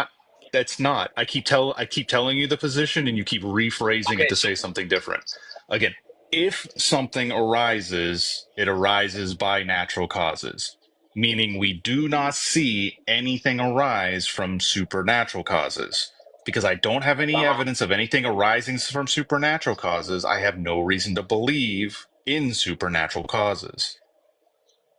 yeah, but when you say we don't see anything arise by supernatural causes, Yeah, because we you don't. understand why that's a problem. It's not. Can you verify Yeah. anything that's arisen due to supernatural causes? Yeah. So how do you know that the things that you hold as natural principles are not arising from supernatural causes? I didn't claim that, did I? I Yes, you claim did. It's that an no, epistemic I didn't. I intervention. said we cannot see anything arise from supernatural causes, not that I claim that we know nothing has ever come from a supernatural cause. We don't No, have you actually did say you I know. didn't. That was why I challenged that. John, listen, there's a difference. This is a common misconception people get with atheism all the time, is that an No, if you want atheist. to retract the Dude, statement, I that's fine. got to finish a sentence before you jump over me again, man, because you're not understanding what I'm saying. No. And you're not I understanding what I'm understand saying because perfectly. you're not. Trust me, John, you're not, because you're not able to repeat what I've said without making it completely different than what I actually said. If you were able to like repeat what I said in No, a way that I actually can still matched what ban I you. said, I'd believe you understood it. But every No, time I you've can still tried ban to you. say, dude, John, every time you've tried to say my position, you've got it wrong. That leads me to know that you don't No, understand it. So I'm going to show you a very the simple exact analogy. statement you just made, which I challenged. Okay, that's fine. Challenge it all you want I think there might be a after I delay. say it. I think there might be a delay. I think that's what's happening. Okay. So when I'm Can you hear me? talking about this, it's yes, I can hear you. Just let me get this out, and then Yeah, I'll just let I you think there's a delay. reply. I think there's a delay. I think there's a Probably. delay. I think that's why we're getting into each other's like faces right now. Is I think there's a delay. I'm gonna drop. I'm gonna come back up. Sounds good.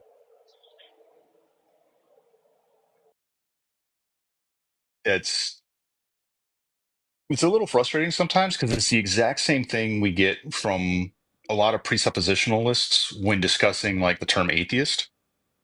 When they say that to be an atheist is to make an assertion that there is no God, when that's just not the case. That's not what we're actually saying. We don't believe in a God, but that doesn't mean we believe there is no God. Just like when I, hey, John, welcome back. Can you hear me now? Yeah, I can hear you. Wait, hold on. Yeah. Before So you guys what I continue, was wait, technically, in the Stanford Encyclopedia of Philosophy, atheism can mean a psychological state of just lacking a belief in God, but then it could also mean you're affirming that there is no God. So you have to like Yes. burden. But when you're talking to a person who holds the position of an atheist, you should find out what they mean when they're using the word atheist, rather than push forward your personal assertion of what they are saying without actually listening to them. That's true. That's the whole point in that one. It's it's a pointless conversation, and most of the to be time a it decent just interlocutor most of the time.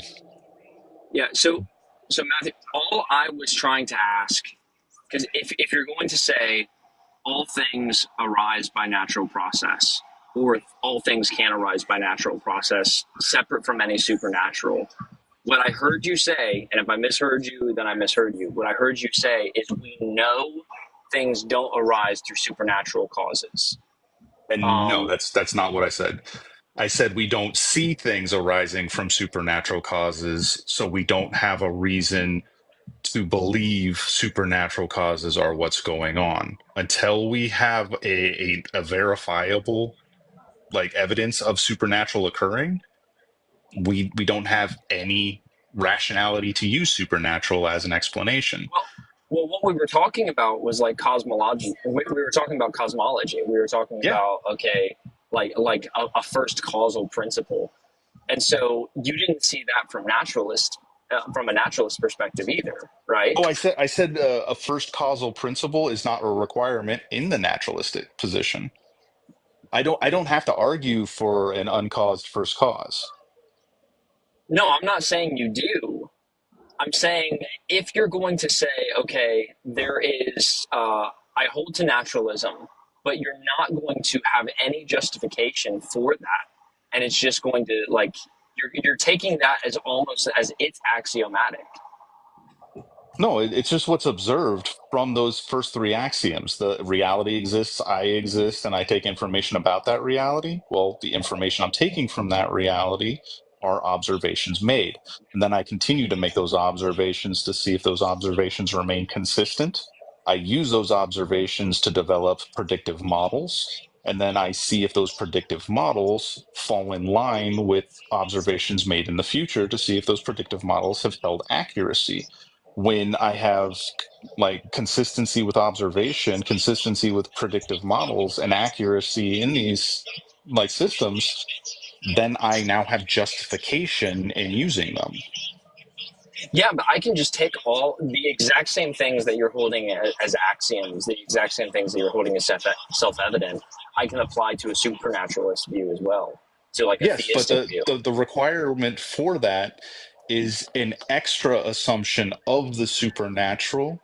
If you take it to a theist position, not only is it an extra assumption of the supernatural, but it's also an assumption of a deity.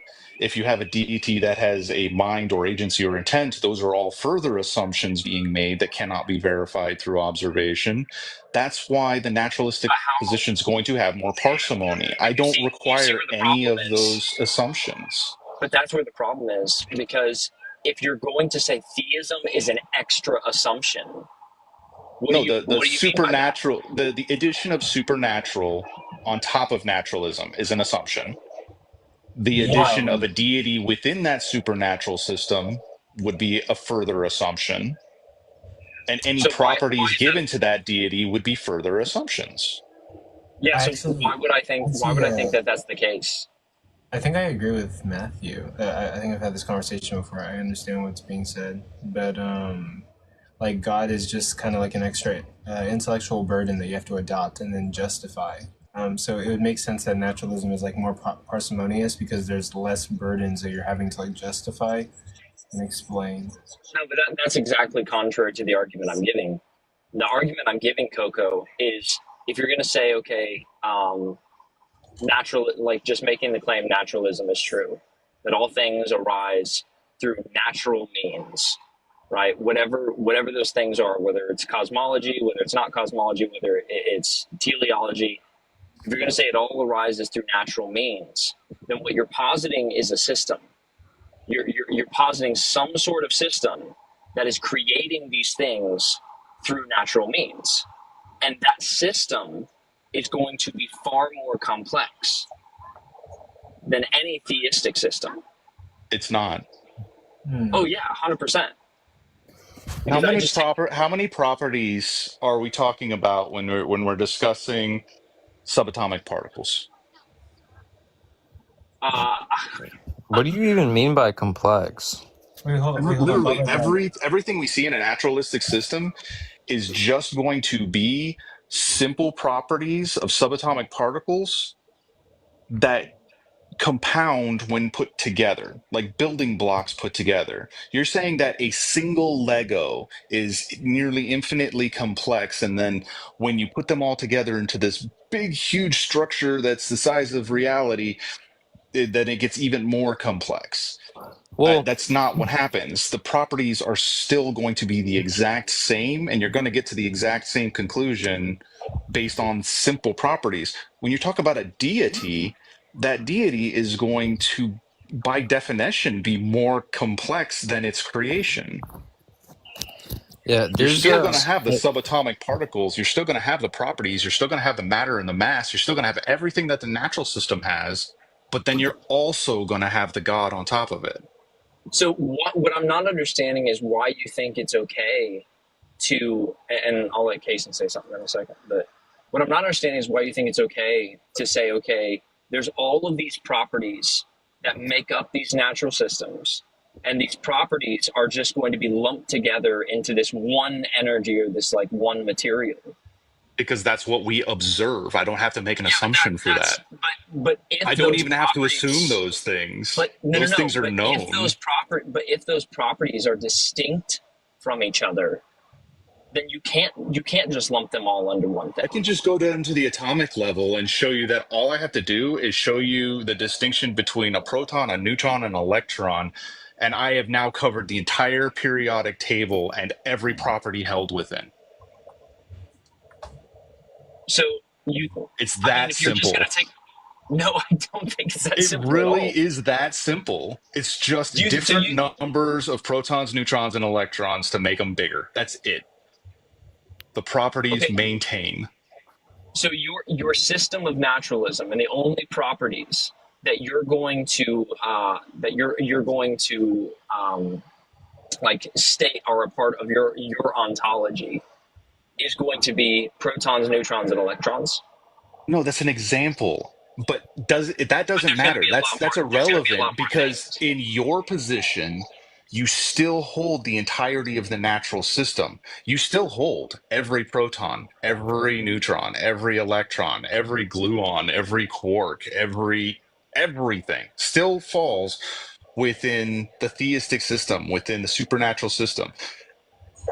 But you also, on top of it, have a deity with all of its properties, with all of its entailments, and those can't be verified. Those must fall under assumption, whereas all these naturalistic principles can be measured and fall under the axioms that we agreed upon in the first place about taking observations of reality based on our senses.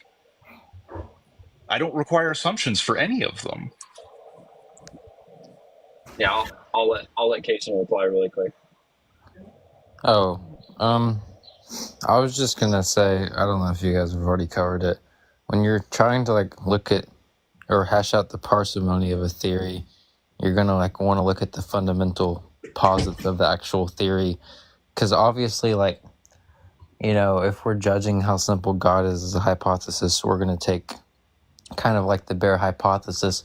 We're not going to judge something like what God would create based on simplicity. Like that just doesn't seem really too relevant. So we're going to want to focus on fundamental posits, but I think simplicity as a topic